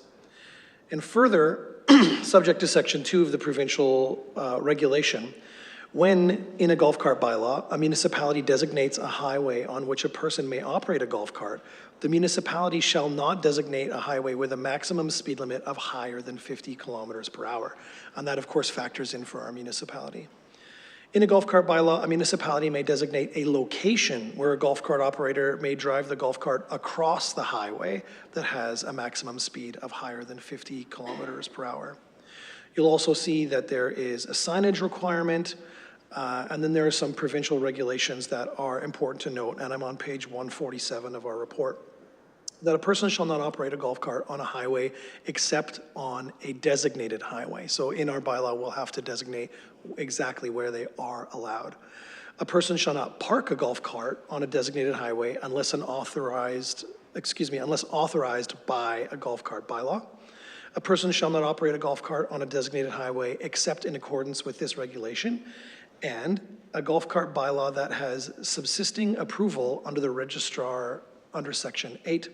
A person shall not operate a golf cart on a designated highway in a participating municipality unless there is a subsisting golf cart permit issued by the participating municipality in respect of the golf cart. A person who is less than 14 years of age shall not operate a golf cart on a designated highway. A person shall not operate a golf cart on a designated highway during nighttime. A person shall not operate a golf cart on a designated highway if the number of passengers in the golf cart exceeds the number of passenger seats available. And I'm almost done. Thanks for bearing with me. A person shall not use a golf cart to tow vehicles or equipment on a designated highway. And the full provincial regulations are attached to this report. Currently, Section 2 of the provincial golf cart pilot project regulation specifies that The regulation does not apply with respect to a golf cart that is a commercial vehicle unless the commercial vehicle is owned by a participating municipality and is operated by an employee of the participating municipality in the course of the employee's employment. However, we have been advised that in order for the province to make provisions that would allow for qualifying businesses to operate golf carts, the town would first need to have a golf cart bylaw in place that allowed the operations of golf carts. Then the province could consider extending the use to businesses. The timing of these provisions and subsequent discussions with the province may not allow a program such as this to take effect in time for the summer season of 2025. There are some resource impacts, but they are mostly with respect to enforcement planned to be conducted within our current budget. There will also be resource impacts with setting up the provisions of the registration of the program. You can see there that we have a communication strategy that has been informed by our communications officer. And now I'll get down to council's options on page 149. So council may direct administration to bring back a golf cart bylaw for council's consideration at a special meeting of council. Council may direct administration to bring back a golf cart bylaw for council's consideration at a regularly scheduled meeting of council. The next regularly scheduled meeting is on August 26, 2025. Council may direct administration to bring back more information for consideration, or council may not wish to proceed with a golf cart bylaw. Administration respectfully recommends that council direct administration to bring back a golf cart bylaw for council's consideration at a regular meeting of council. So there's a lot of information for you to consider, council, and of course I'm here to answer any questions should you have any. Let's start with those questions, council. Councilor Mearns. So don't know if this is a question for this part or if it would be in debate, so I'm fine to be held off. But in considerations of crossing roads that are greater than 50 kilometers an hour, we have quite a few subdivisions along 60th that wouldn't have the ability to cross to another street. Is there any wiggle room in there that those subdivisions would be able to travel down that road, or are they pretty much landlocked and they would not be able to benefit from this? It's a good question. And through the chair, the way that I read the province's regulations is that they're not allowed on highways. And of course, the Highway Traffic Act defines highways as publicly accessible roadways that have a speed limit that's above 50 kilometers per hour. So that would be something that we'd have to crunch as administration to see if there is a potential solution for those neighborhoods. Councilor Dakin, Rilling?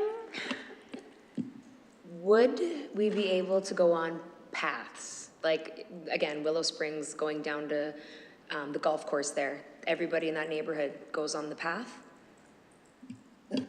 It's a good question, and through the chair, I think the answer is going to be sort of similar, and that is that the provisions set up by the province say highways, but it also says that we can propose something and the province can see what they can do about it. I think there's a lot to consider when thinking about golf carts on pathways, about how wide they are and how we accommodate different kinds of uses, but we'll take council's direction. Councilor Rilling.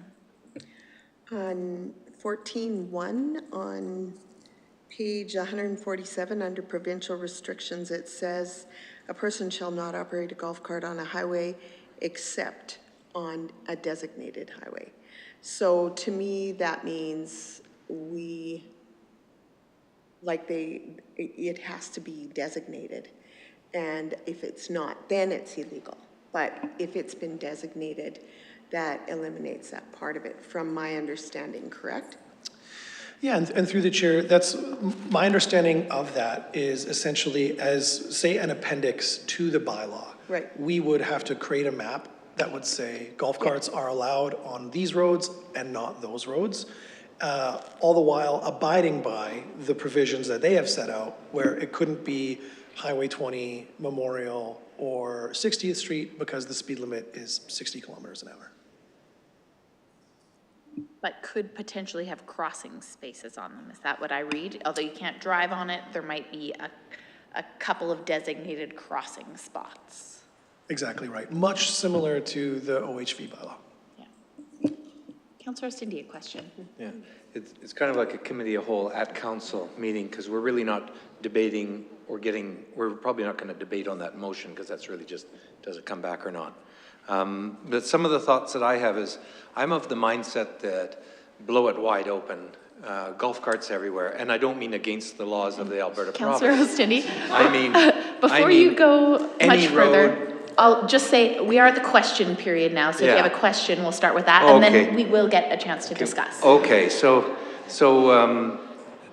maybe I don't have much a question, but other than I can't find where it says they need to have a valid driver's license or not. Is that did I miss it in the Alberta provincial regs, or did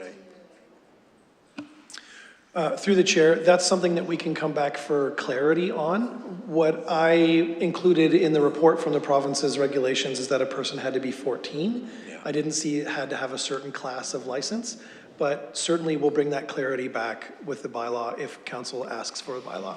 A follow-up question. Do you know if we have the authority to require it ourselves, even if the province doesn't? That would be a question I have. That's something that we'll come back with an answer on as well. Okay. Do you have any additional questions? All right, would someone like to make a motion? Councillor Rilling.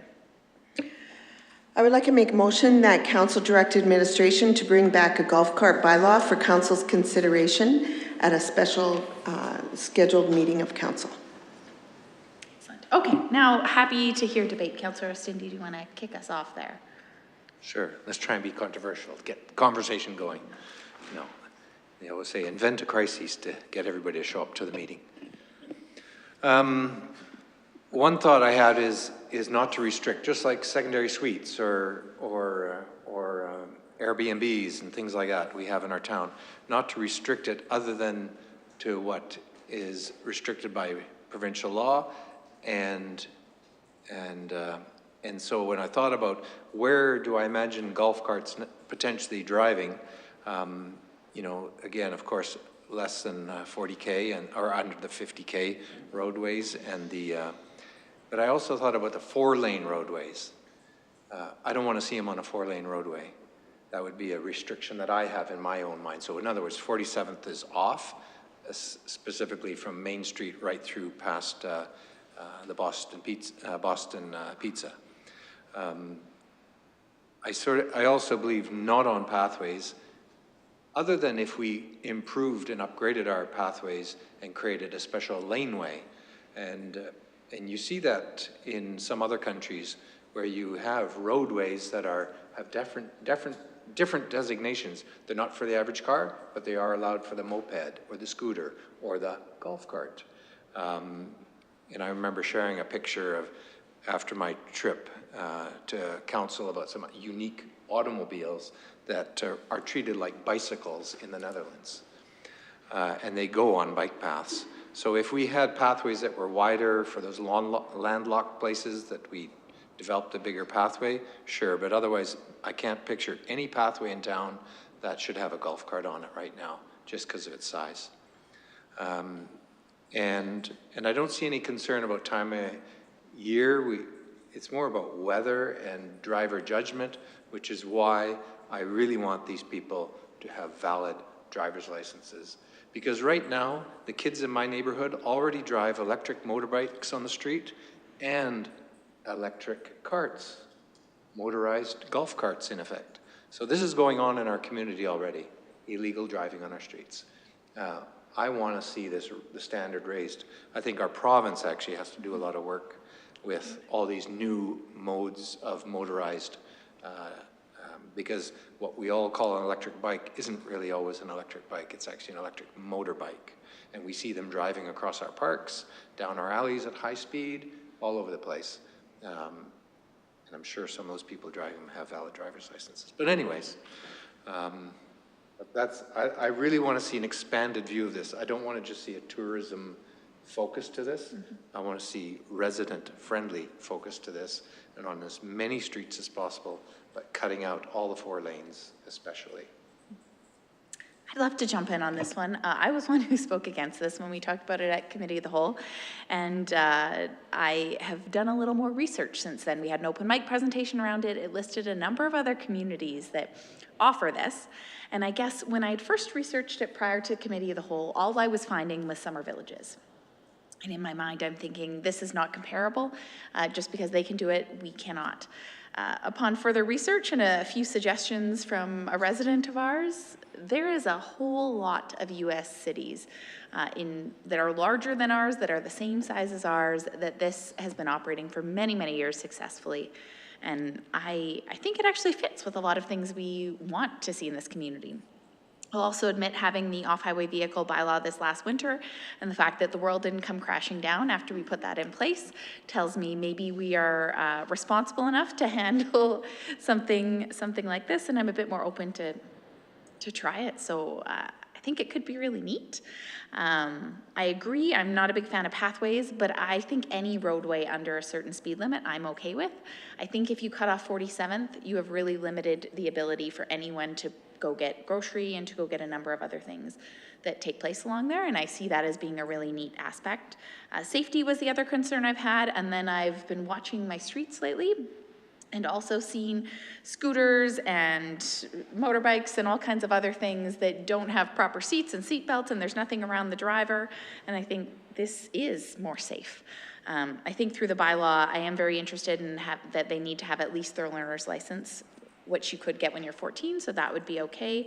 I also think there should be some minimum requirements when it comes to what is installed on the golf cart, whether that be lights or some minimum things, and some timing on it, time of day, which already is outlined in the provincial portion of this. But I think it could be neat. It is a real shame how long it took to really get to this place. And I know we've been waiting on some provincial answers, and there's been some back and forth there. So it does make me wonder if it's a possibility for at any point in this season for us.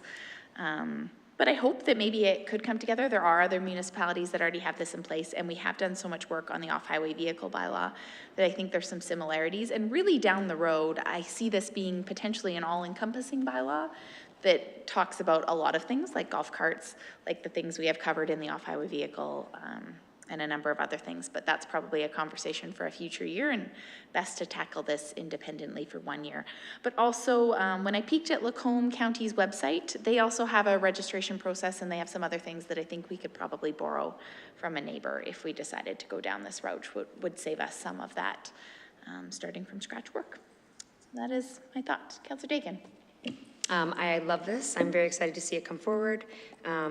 One thought that I had to make it accessible to all without having to use paths is, would it be a consideration that we slow down 60th to 50 and maybe slow down the highway? I can't remember the word, and my eyes are getting too old to see the small writing. Anywhere that's 60 in town, can we make it 50 maybe? And then it would make it accessible for all, and we wouldn't have to use pathways, is my only thought. I do like not at night as well. I had those similar thoughts after I asked my question. I was like, don't want to create any additional work for Mr. Watson with the traffic study, but if you know, we could change Memorial and 60th to 50, that would accomplish what we need to do and not limit anybody from participating in this. Not in favor on the paths at all. We use the paths frequently, and it's, you know, even with bikes side or behind each other and bikes coming the other way and people walking, it's crowded. So I wouldn't want to see it on paths at all, but open to all other roadways in town, and something around a, you know, a learner's license at least as a minimum. So, you know, the road rules and traffic safety and stuff like that. But happy to see this come forward. I think it was about an hour after we had our off-highway bylaw approved, I got a call asking when are we approving golf carts. So I knew it was on the way, and happy to see this, and look forward to seeing what administration brings back to us. Okay, yeah, I'm in favor of it, and I think we all saw an email last night from some relatively expert on this subject that has it all lined up pretty easily to implement and even training with it. I'm more on the lines of Councillor Stindy, though, on 60th and Memorial, and in the fact that, and 4-lane highways, so 4-lane roads in town, because they are so busy. I'm just with Councillor Stindy on that. I think it's a little busy, but everywhere else in town, and not on past as well, except for, I understand the Willow Springs one because they all go to the golf course, is what they're doing. But you can get there, if we open it to the roads, you can get there. And if you're worried about getting to Sobeys and to Walmart and stuff, there are other ways to get there. But it's just, and we could start that way. Councillor Cindy. One question for admin, not so much a question, a request maybe. In thinking about this potential bylaw, when it comes back to find those landlocked, as we're calling it, golf cart locked spaces in our town, and potentially thinking about what are the solutions to have routes out of them. Yeah, just thinking about, so that we're already talking about, okay, what are these spots? We might know a few ourselves, but are there others that we don't know about because we don't live in that neighborhood? We can't picture them all. And I just want to draw attention, because I'm not seeing some more hands being raised, to the portion of Councillor Rilling's motion that she made was requesting that this come back to a special meeting.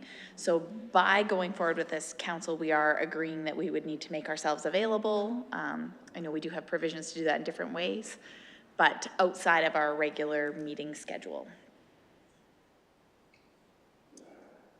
Perfect. Councillor Ostindi?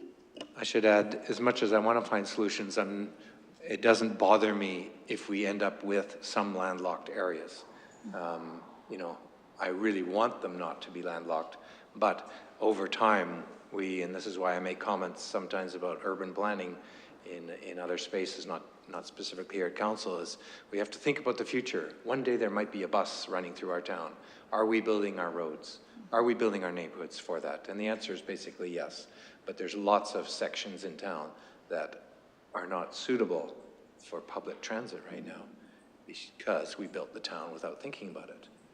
And so I'm not hampered by the fact of going forward because we have some landlocked spaces. But let's try and find solutions. Councillor Dakin. I think everyone in Fieldstone would be very mad at me if I didn't fight to get us out of Fieldstone. There's no way to get out of Fieldstone, friends. And there's lots of golf carts there, I'm sure.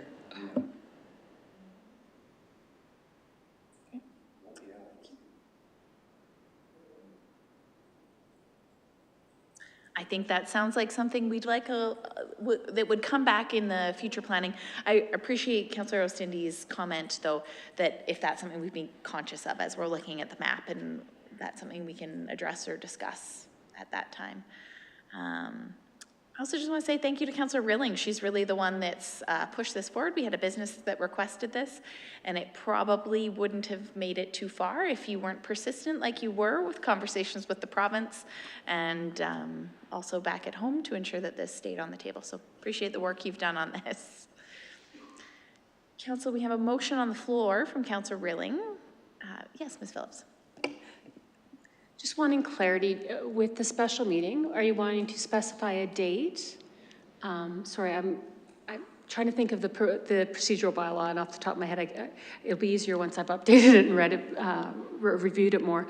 I'm assuming you as the mayor can call a special council meeting? Yes. So the option is you give us a deadline and we get this bylaw done and brought back for the special council meeting, or the other option is you leave it with us to get it, know that we're going to diligently work on this as a team, I'm thinking, to get this done, notify you when it's done. So we're good with either one.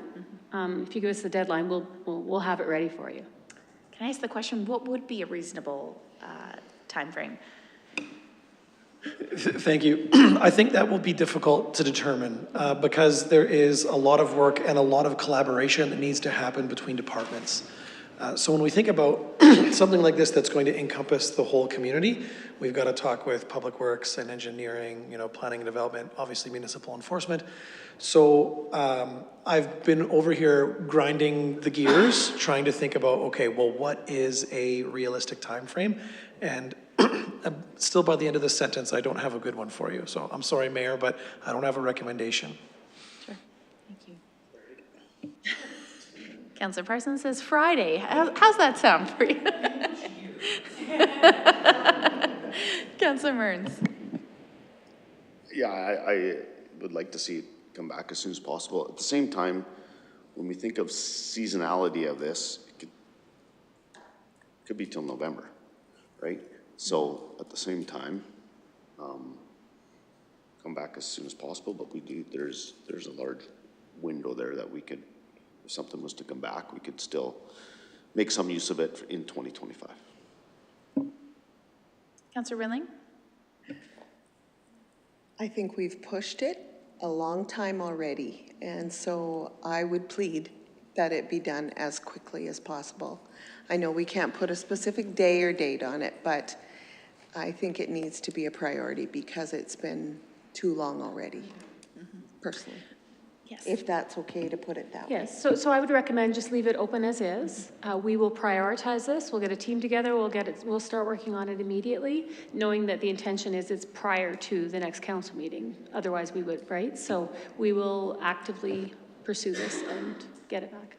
And then we'll leave it with once we have our new EA in place, she can coordinate all that. And maybe what I could suggest, and I think you've heard the will of council, we would like it as soon as is reasonable. So I don't think this needs to be in the motion, but maybe what I could say is if we could reconnect next week at some point, and maybe we've done a bit of work on what might be a reasonable time frame. We know that council has the will to get together. We also know that we cannot get 7 individuals together with a couple days' notice. So we could potentially next week looking at a target date to placehold in calendars. And that would give us at least something when we're being requested it to go back and say, hey, we have a meeting, we hope to work towards this meeting date that has been scheduled on August, whatever that is. So not necessarily putting a date in that motion, but trying to work that out in the next week or so on what might be a reasonable date to work towards. Does that sound fair? Great. We have a motion on the floor from Councillor Rilling. Any further comment or debate? All those in favor? And opposed? And that is carried unanimously. Thank you. And thank you for putting that together on short notice. Appreciate that. Council, we have 6 o'clock on the clock. Do we need a couple of minute recess here? Are we okay to continue on? Very good. Let's move along to bylaw 1927, 2025, land use bylaw amendments, parking.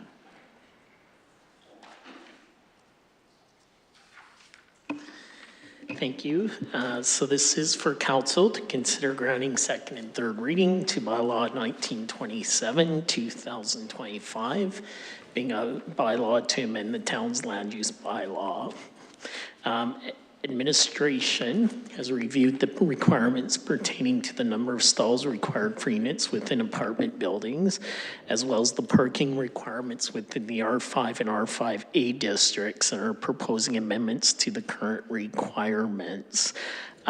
Within the narrow lot general residential district R5, there are regulations 2 and 3 of the supplementary regulations that indicate, with the exception of lots located north of the tracks between 46th Street and Lakeshore Drive, front yard, garage, and driveway locations shall be grouped in pairs in the manner shown in the sketch below. And regulations 3, with the exception of lots located north of the tracks between 46th Street and Lakeshore Drive, at least 4.5 meter continuous length of the front parcel boundary of each interior lot shall be left unobstructed by a driveway or access to a parking pad to preserve a portion of parallel parking stall along the curb line in front of the parcel. In addition, no front driveway shall exceed 7.5 meters in width at the front property line. The intent of the regulations is to ensure driveways are grouped together and not exceed 7.5 meters in width to allow on-street parking space between the driveway pairings. And again, within the narrow lot duplex general residential district R5A, regulations 5 and 6, which regulation 5 indicates for each unit within a duplex is situated on a title lot, a minimum of 3.5 meters continuous length of the front parcel boundary of each interior lot shall be left unobstructed by a driveway or access to a parking pad. In addition, no front driveway shall exceed 4.0 meters in width at the front property line. In Regulation 6, where both duplex units are located in the same titled lot, a minimum of 3.5 meters of continuous length of the front parcel boundary of each interior lot shall be left unobstructed by a driveway or parking pad. In addition, no front driveway shall exceed 8.0 meters in width at the front property line. The intent of these regulations, again, are to ensure that driveways are grouped together and driveways not exceed 4.0 meters in width to, again, encourage that space between driveways for parking. The amendments to the land use bylaw being proposed is to delete Regulation 3 from the R5 district and delete Regulation 5 and 6 from the R5A district. Currently maintaining the unobstructed distance along the frontage of all parcels has been a challenge since the inclusion of the bylaw. Concerns have been expressed by builders that the current requirements in most cases require the driveways to be angled on the property, as the driveway widths do not match the current building design or garage widths. Many homeowners or builders show the angled driveway on the site plans to meet the town's approval that once constructed, the driveways are squared off and no longer comply. Numerous relaxations have already been granted by the Planning and Development Department to allow for wider driveways and a reduction to the front parcel being unobstructed due to the design of homes and attached garages. Any of these appeals will require a 3-week appeal period for the relaxation, resulting in significant delays as well to the construction of homes. Amending or changing the bylaw will result in less on-street parking spaces that legally meet the requirements for parking on the street, as vehicles parked on a roadway are to maintain a setback distance of 1.5 meters from the edge of a driveway. Although this doesn't always occur, there still will be the opportunity to park in these districts, as they currently do in these areas where the relaxations have already occurred. Administration has no concerns with the removal of these regulations, as many of the properties are already being built without meeting the requirements. And again, should council approve the proposed amendments, administration will monitor these districts in newly developing neighborhoods to determine the impacts of these changes to the on-street parking and streets overall. The second one, relating to apartments, is part of the HALF initiative to reduce parking standards. This supports the housing affordability and land use efficiency by lowering development costs and enabling more units per site. It also reduces the need for parking variances, streamlining approvals. Administration has reviewed 4 recent department developments, all which required parking variances. The recent various observed, the reductions ranged from 5 to 13%. 2 of the projects that were in the Waterfront Direct Control District, loosely based on the variance on past developments that used the 1 stall per unit ratio regardless of unit type. The other two reduced requirements for one-bedroom units, one stall per unit, and visitor parking, one stall per 5 units. These proposed amendments support housing growth by aligning parking standards within the community needs and development trends, and they offer flexibility to developers while maintaining practical standards for vehicle use. The amendments were referred to the divisions, to Public Works, Fire, and Municipal Enforcement. At this time, Public Works has commented no concerns with regards to the requirements. Administration is recommending that council grant second and third reading to bylaw 1927, 2025. Thank you. Council, do we have any questions to start with? Seeing none, would someone like to put a motion on the floor? Councillor Dakin. I move that council grant second reading to bylaw 1927, 2025, being a bylaw to amend the town's land use bylaw 1695, 2015, as requested in AIR 1198. Excellent. Do we have any debate or discussion, council? To say I'm in support of this, but I also have a real appetite to talk about this in greater detail, what our parking requirements are further than this. And you guys have seen my ranting emails on the topic, but as I look into this, I'll give an example. A restaurant is 1 parking stall per 6 seats, but a place of worship is 1 parking stall every 5 seats. Like, we just have these arbitrary parking minimums that don't necessarily match. And I think that there's some more work that could be done when it comes to reducing these and letting industry and the market say what those minimums should be. Done a bunch of research on this recently, and you hear of businesses that is really the obstacle when it comes to a parking variance. And I'd rather have more business in town and 1 less parking stall in those kind of scenarios, and let them decide that. I think you can ask for a higher market rate when it comes with more parking and less if not. So let market decide that a little bit more than what we do. And I'd love to look at this on a greater part of that conversation, and how could we further reduce, or where do some of these requirements, exactly like 6 seats versus 5 seats, exactly where did they come from, and do they still make sense? Just a greater conversation I'd like to open up. Councillor Dakin. Yeah, I fully echo that, and thank you for bringing that forward, because I just did a development in another community, and it was the parking that slowed me down the most. And that being said, with the densification that we're going to start seeing in a lot of areas of town, there's going to be a lot more walking as well. So for businesses to have less of a requirement for parking is going to be a big thumbs up for a lot of investors. And I'll also just add one more local example. Lodge 43, that patio exemption that we do every year, the only reason we have to do that, I believe, well, there might be a few more reasons, but really the biggest thing we're looking at is the count on parking spaces. And it's just an extra step that may not be needed if we had a little bit more flexibility within our parking requirements. So. We do have a different motion on the floor, so that's not necessarily related. And I guess for next steps, I wanted to float that initial idea because it's really adjacent to this. The best way to do that would be a notice of motion that could start that greater conversation for council. And I think that's certainly not one that's happening immediately, but I will put that on my to-do list for a future conversation. So we do have a motion on today's item on the floor.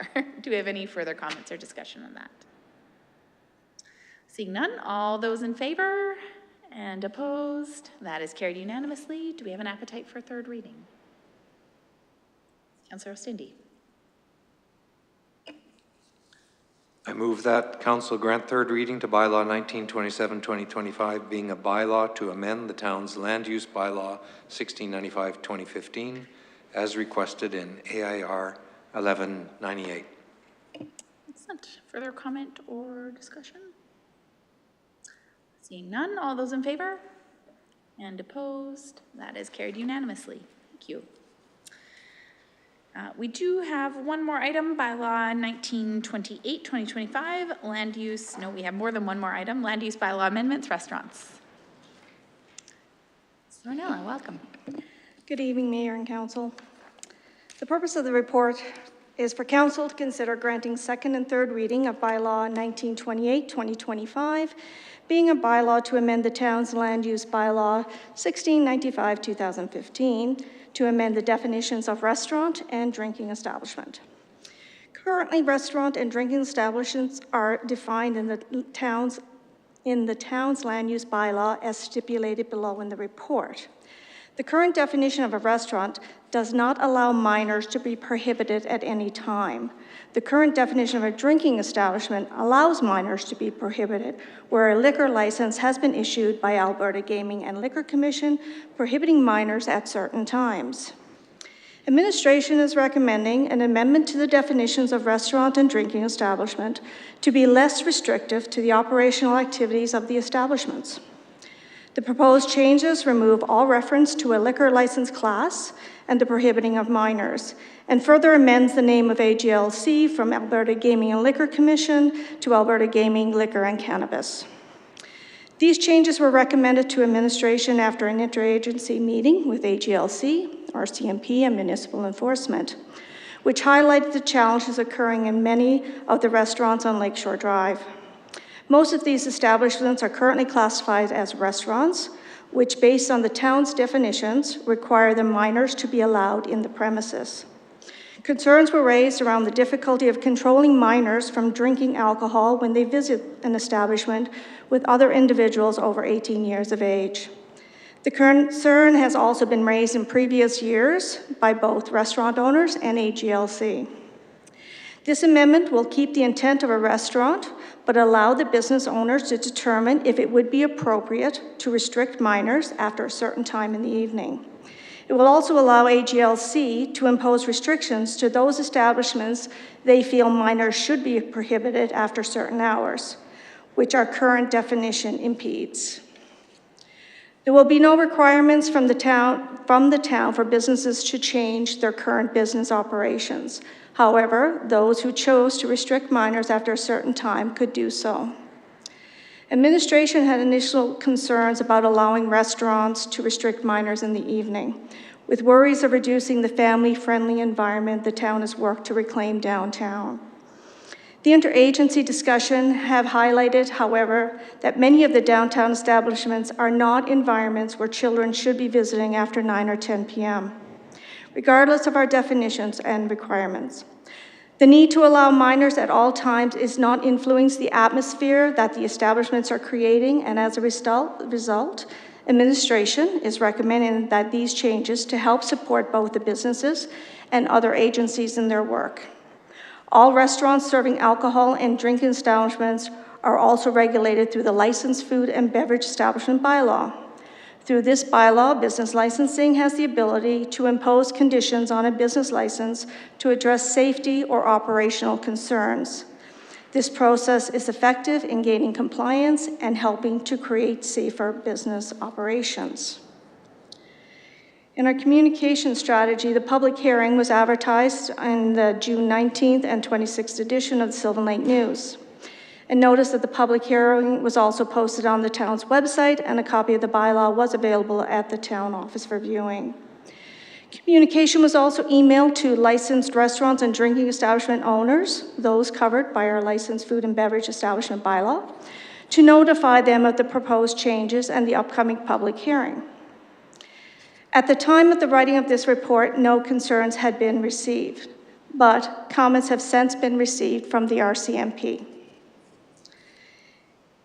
In the comments that were received from Staff Sergeant Peden, he had concerns with the drinking establishment definition stating sale of alcoholic beverages for consumption away from the premises, also known as off sales. In my response back to Sergeant Peden, Staff Sergeant Peden, I advised him that this is not new, that this has always been a part of the definition. And further, it is not the town that would approve this use. It falls under the authority and the approval of AGLC. As we have never received any complaints or concerns with off-site sales of liquor from drinking establishments or restaurants, we did not amend the definition to remove or prohibit such use. Again, this approval falls under the advice of AGLC. So moving forward, administration respectfully recommends that council grant second and third reading to bylaw 1928, 2025. Excellent. Council, do we have any questions to kick us off? Seeing none, would someone like to make a motion for second reading? Councilor Rilling. I make a motion that council grant second reading to bylaw 1928/2025, being a bylaw to amend the town's land use bylaw 1695/2015 to amend the definition of restaurant and drinking establishment as requested in AIR 1192. Excellent. Any comment or debate? Councilor Dakin? Thank you. This has been a long-standing issue, and it's not that anybody wants to turn around the baseball team with the parents. Come on in. It is truly the group of 18-year-olds with the two 16-year-olds with them that you watch and you watch and you watch. And, you know, in 11 years, I've gotten it. You get in trouble twice because they're sneaky and they'll take things to, you know, they do the things that teenagers do. So thank you. It gives us the power to fix this issue. So I think it's great. Additional comments? All those in favor? And opposed? That is carried unanimously. Would someone like to put forward third reading? Councilor Parsons. Move the council grant third reading to bylaw 1928/2025, being a bylaw to amend the town's land use bylaw 1695/2015 to amend the definition of restaurant and drinking establishment as requested in AIR 1192. Excellent. And last call for any comment or debate. All those in favor? And opposed? That is carried unanimously. Thank you. Next, we'll move along to our addition for the evening. Ms. Phillips, maybe I'll ask if you can just give an update how this came across our desk, and then I can touch on my suggested amendment. Certainly. When I was at the LGA conference in June, I had a conversation with the CAO from the town of Hinton, and he asked if we would be willing to be a seconder for their motion going forward, which is around daycares, as you can see, funding around daycares. They did confirm that through Alberta municipalities, they are viewed as under 10,000 barely, so we could be the seconder. And I passed it on to Mayor Hansen, who did have some recommended changes. So that's where we're at. So where we are is we have sent back a couple of the notes, and really it just is the swap from licensed daycares to say licensed childcare every time that is mentioned. I believe that is probably the intent, and I just wanted to be clear that wording was correct. In Sylvan Lake, my on-the-ground understanding is that we're not having a challenge at the moment with licensed daycares, but we are with those out-of-school care spots. And by expanding that wording, that would encompass something that is a real challenge for us. We don't have available out-of-school spots, so we thought, well, if we're going to be a seconder, let's see if we could make this wording work for us. We've sent it back to them, and we haven't heard back if they are comfortable with this amendment, but we do need to, this is the very last meeting, and to meet the deadlines for the Alberta Muni's resolution, we do need to make that resolution tonight. So my hope is, and I'm happy to word a motion on the floor, I've got some wording here, is that we'd make that motion to approve if council feels comfortable with it. That would give us the license to go back. We'll let the wording be a little bit vague to go back, and if there's a little bit of wordsmithing. But ultimately, tonight is kind of our last opportunity to seek our council's approval with that. So I'll start with any questions, and then I can put a motion on the floor. Seeing none. Okay. Yeah, Councillor Oosthuizen. So just to be clear, the highlighted pieces are our own typings from, yeah, okay, thank you. So my motion is to to second the town of Hinton, their Alberta municipalities motion around licensed childcare facilities. And we'll just leave it vague and open like that, and we can do some work on wording. If they come back and confirm with us, we'll make sure we communicate what that final product is, but at least it allows us to support. I really don't see a downside to having our name to this as the seconder. Great. Any additional comment or debate? All those in favor? And opposed? And that is carried unanimously. And we will loop back with council once we have a final confirmation whether we in fact are the second, or maybe they shopped around and found someone else in the meantime, but at least we got ourselves covered, so thank you. Correspondence and information items is what is next. We've got a couple of items there. Council, do we have any questions on those? Councillor Rilling. I just want to address the economic development report. Ms. Mercer, I know that you represented us when you went on behalf of the province to Jasper to, you know, kind of do some research, it was my understanding. And is there any place that, or is it appropriate to even find out kind of what you've found? Oh, I don't know if I can even ask that question, so just tell me no if that's something that you can't tell me. I just found it so amazing that here from Sylvan Lake, our very own Amanda Mercer was invited to go along with Economic Development Alberta and to be able to help them and watch and see what's going on. So thank you. Thank you. I can provide kind of a brief about what happened and where we're at, if that would be okay through the chair. So I was part of a technical assessment team through Economic Developers Alberta that went to Jasper for 5 days to do a business walk, something similar to what we have done here in the past, to assess businesses and where they're at and what kind of supports they might need. We actually went to Jasper, Hinton, and Edson and parts of Yellowhead County.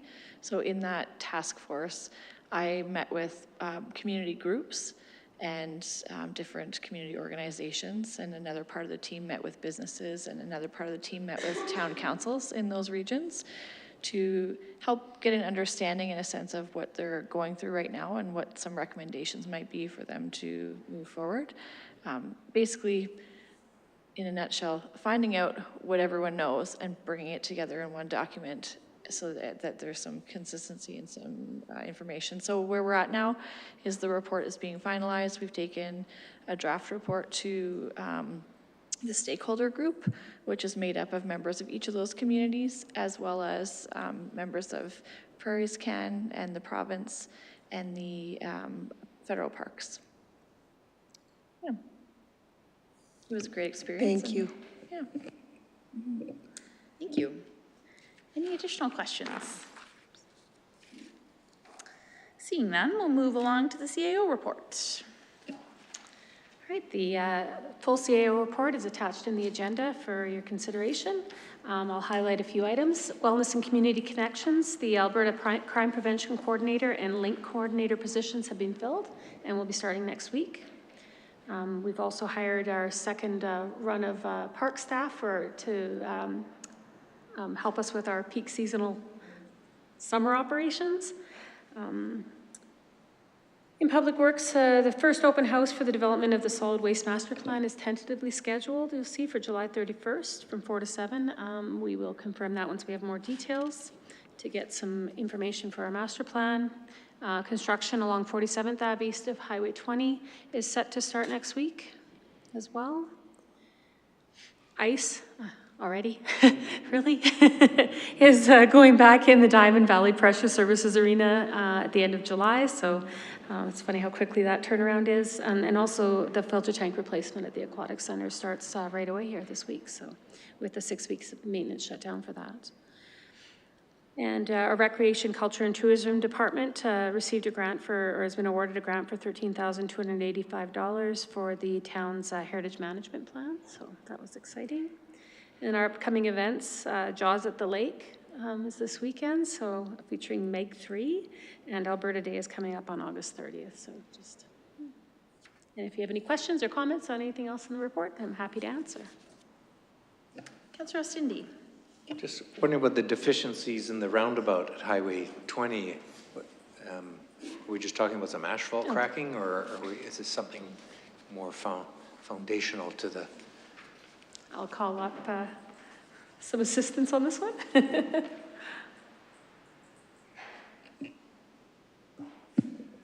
Good evening, Council. Through the chair, yes, Councillor Stindy, we're actually planning to do a walkthrough with our engineers and our contractors here right away to view. There's a number of things we feel that need to be addressed up there, so we're going to go through that here right away and get that fixed up as needed. The CAO, did that answer your question? Yeah, and what is really broken, you know, that's what I'm trying to get at, sorry. Maybe I just didn't hear, because the room has terrible acoustics. And even with a hearing aid, it's still terrible. And even with microphones, it's still terrible. So. Sorry, you were asking what is broken up there? Yeah, what is the deficiency? Like, is it just asphalt that's broken, or like, what is We don't have it compiled yet. We haven't done that assessment and walkthrough with our engineers and our contractors yet to properly determine exactly what it is that we need to address. We do know there are probably going to be a few things, as there always is, whenever these projects take place. So we do have a walkthrough to do before you can really figure out really what needs to be done. Okay. So hopefully no contractor goes on the bad list over this, but. It comes with the job. There's always a few things that turn up at the end of the project, but hopefully it's minor. I have a CAO adjacent request, different department, so you might be off the hook for this one. It's around the Nextsource Center. In previous years, I recall that we had a number, we had the ice out of the arenas, we had a number of days where kids could go scooter and rollerblade and do that. And I've only seen that pop up a couple of times, I think in May, and I haven't seen that much throughout the summer. Is that something that we're still looking to offer? And how regularly is that happening?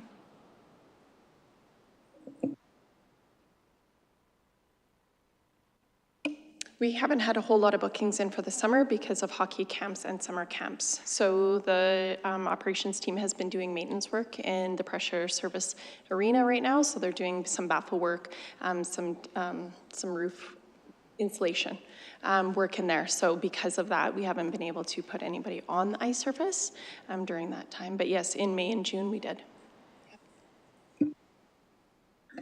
Any additional questions? Councillor Dakin. I had a star bylaw question. I could have emailed you, but we're here now. So when a house is held in an LTD, they can't apply for a star bylaw. But can they? Is there been an experience where we've had a variance if they can prove they live in town and they're the only shareholders and they're the names that they call on the emergency?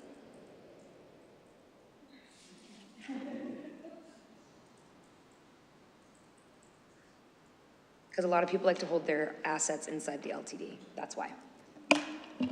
Through the chair, if I may. So you're referring to a property being owned by a company as opposed to an individual.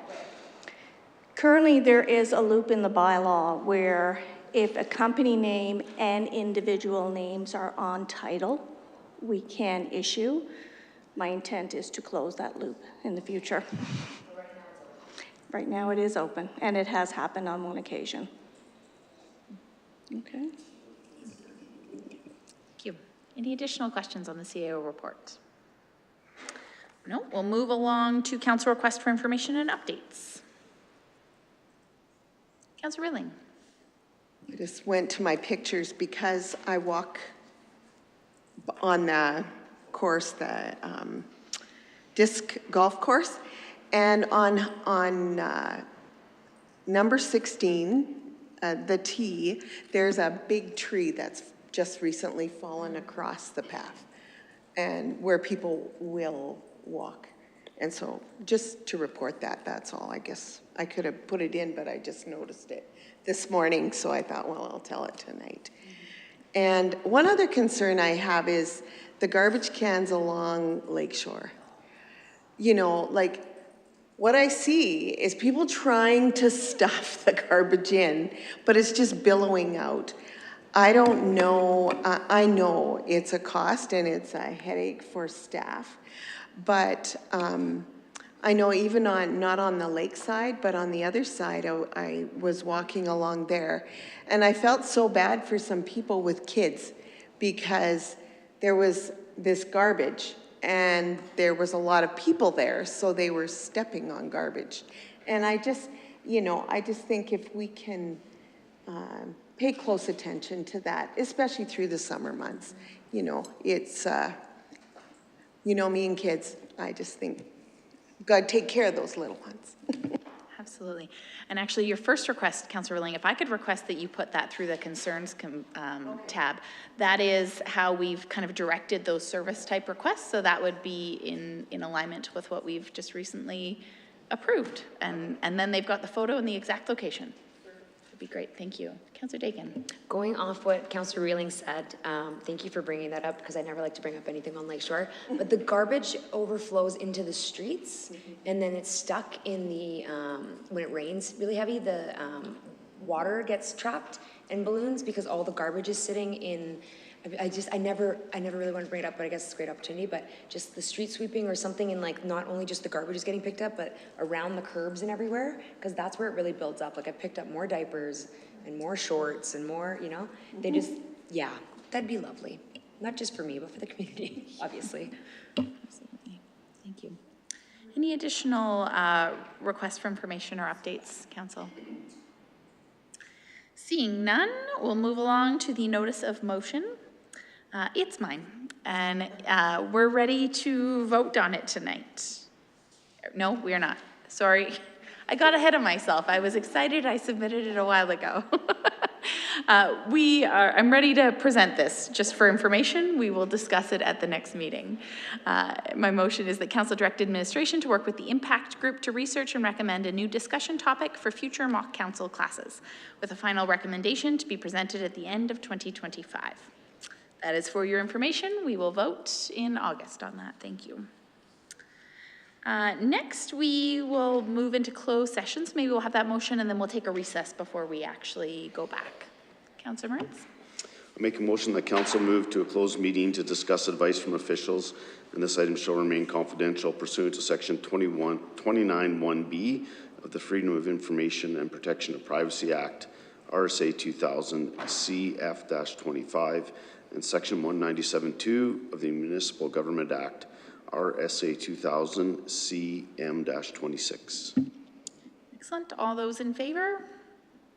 And opposed? And that is carried unanimously. Council, let's take a 10-minute recess and we will reconvene in closed session.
out of closed session? Counselor Rilling. I move that the closed session concludes and council reverts back to the regular meeting of council. Excellent. All those in favor? And opposed? That is carried unanimously. Council, we have exceeded 3 hours, so I'll look for a motion from Councilor Parsons. Make a motion to go over 3 hours. Excellent. All those in favor? And opposed? That is also carried unanimously. We do have one more closed session item tonight. Councilor Mearns. I move that council move to a closed meeting to discuss advice from officials, and this item shall remain confidential pursuant to Section 29(1)B of the Freedom of Information and Protection of Privacy Act, RSA 2000, CF-25, and Section 197(2) of the Municipal Government Act, RSA 2000, CM-26. Excellent. All those in favor? And opposed? That is carried unanimously.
Excellent. We are back. Would someone like to move us out of closed session? Councillor Rilling. I move that the closed session concludes and council reverts back to the regular meeting of council. Excellent. All those in favor and opposed? That is carried unanimously. Council, we've reached the end of our agenda items. Have a great evening. Thank you.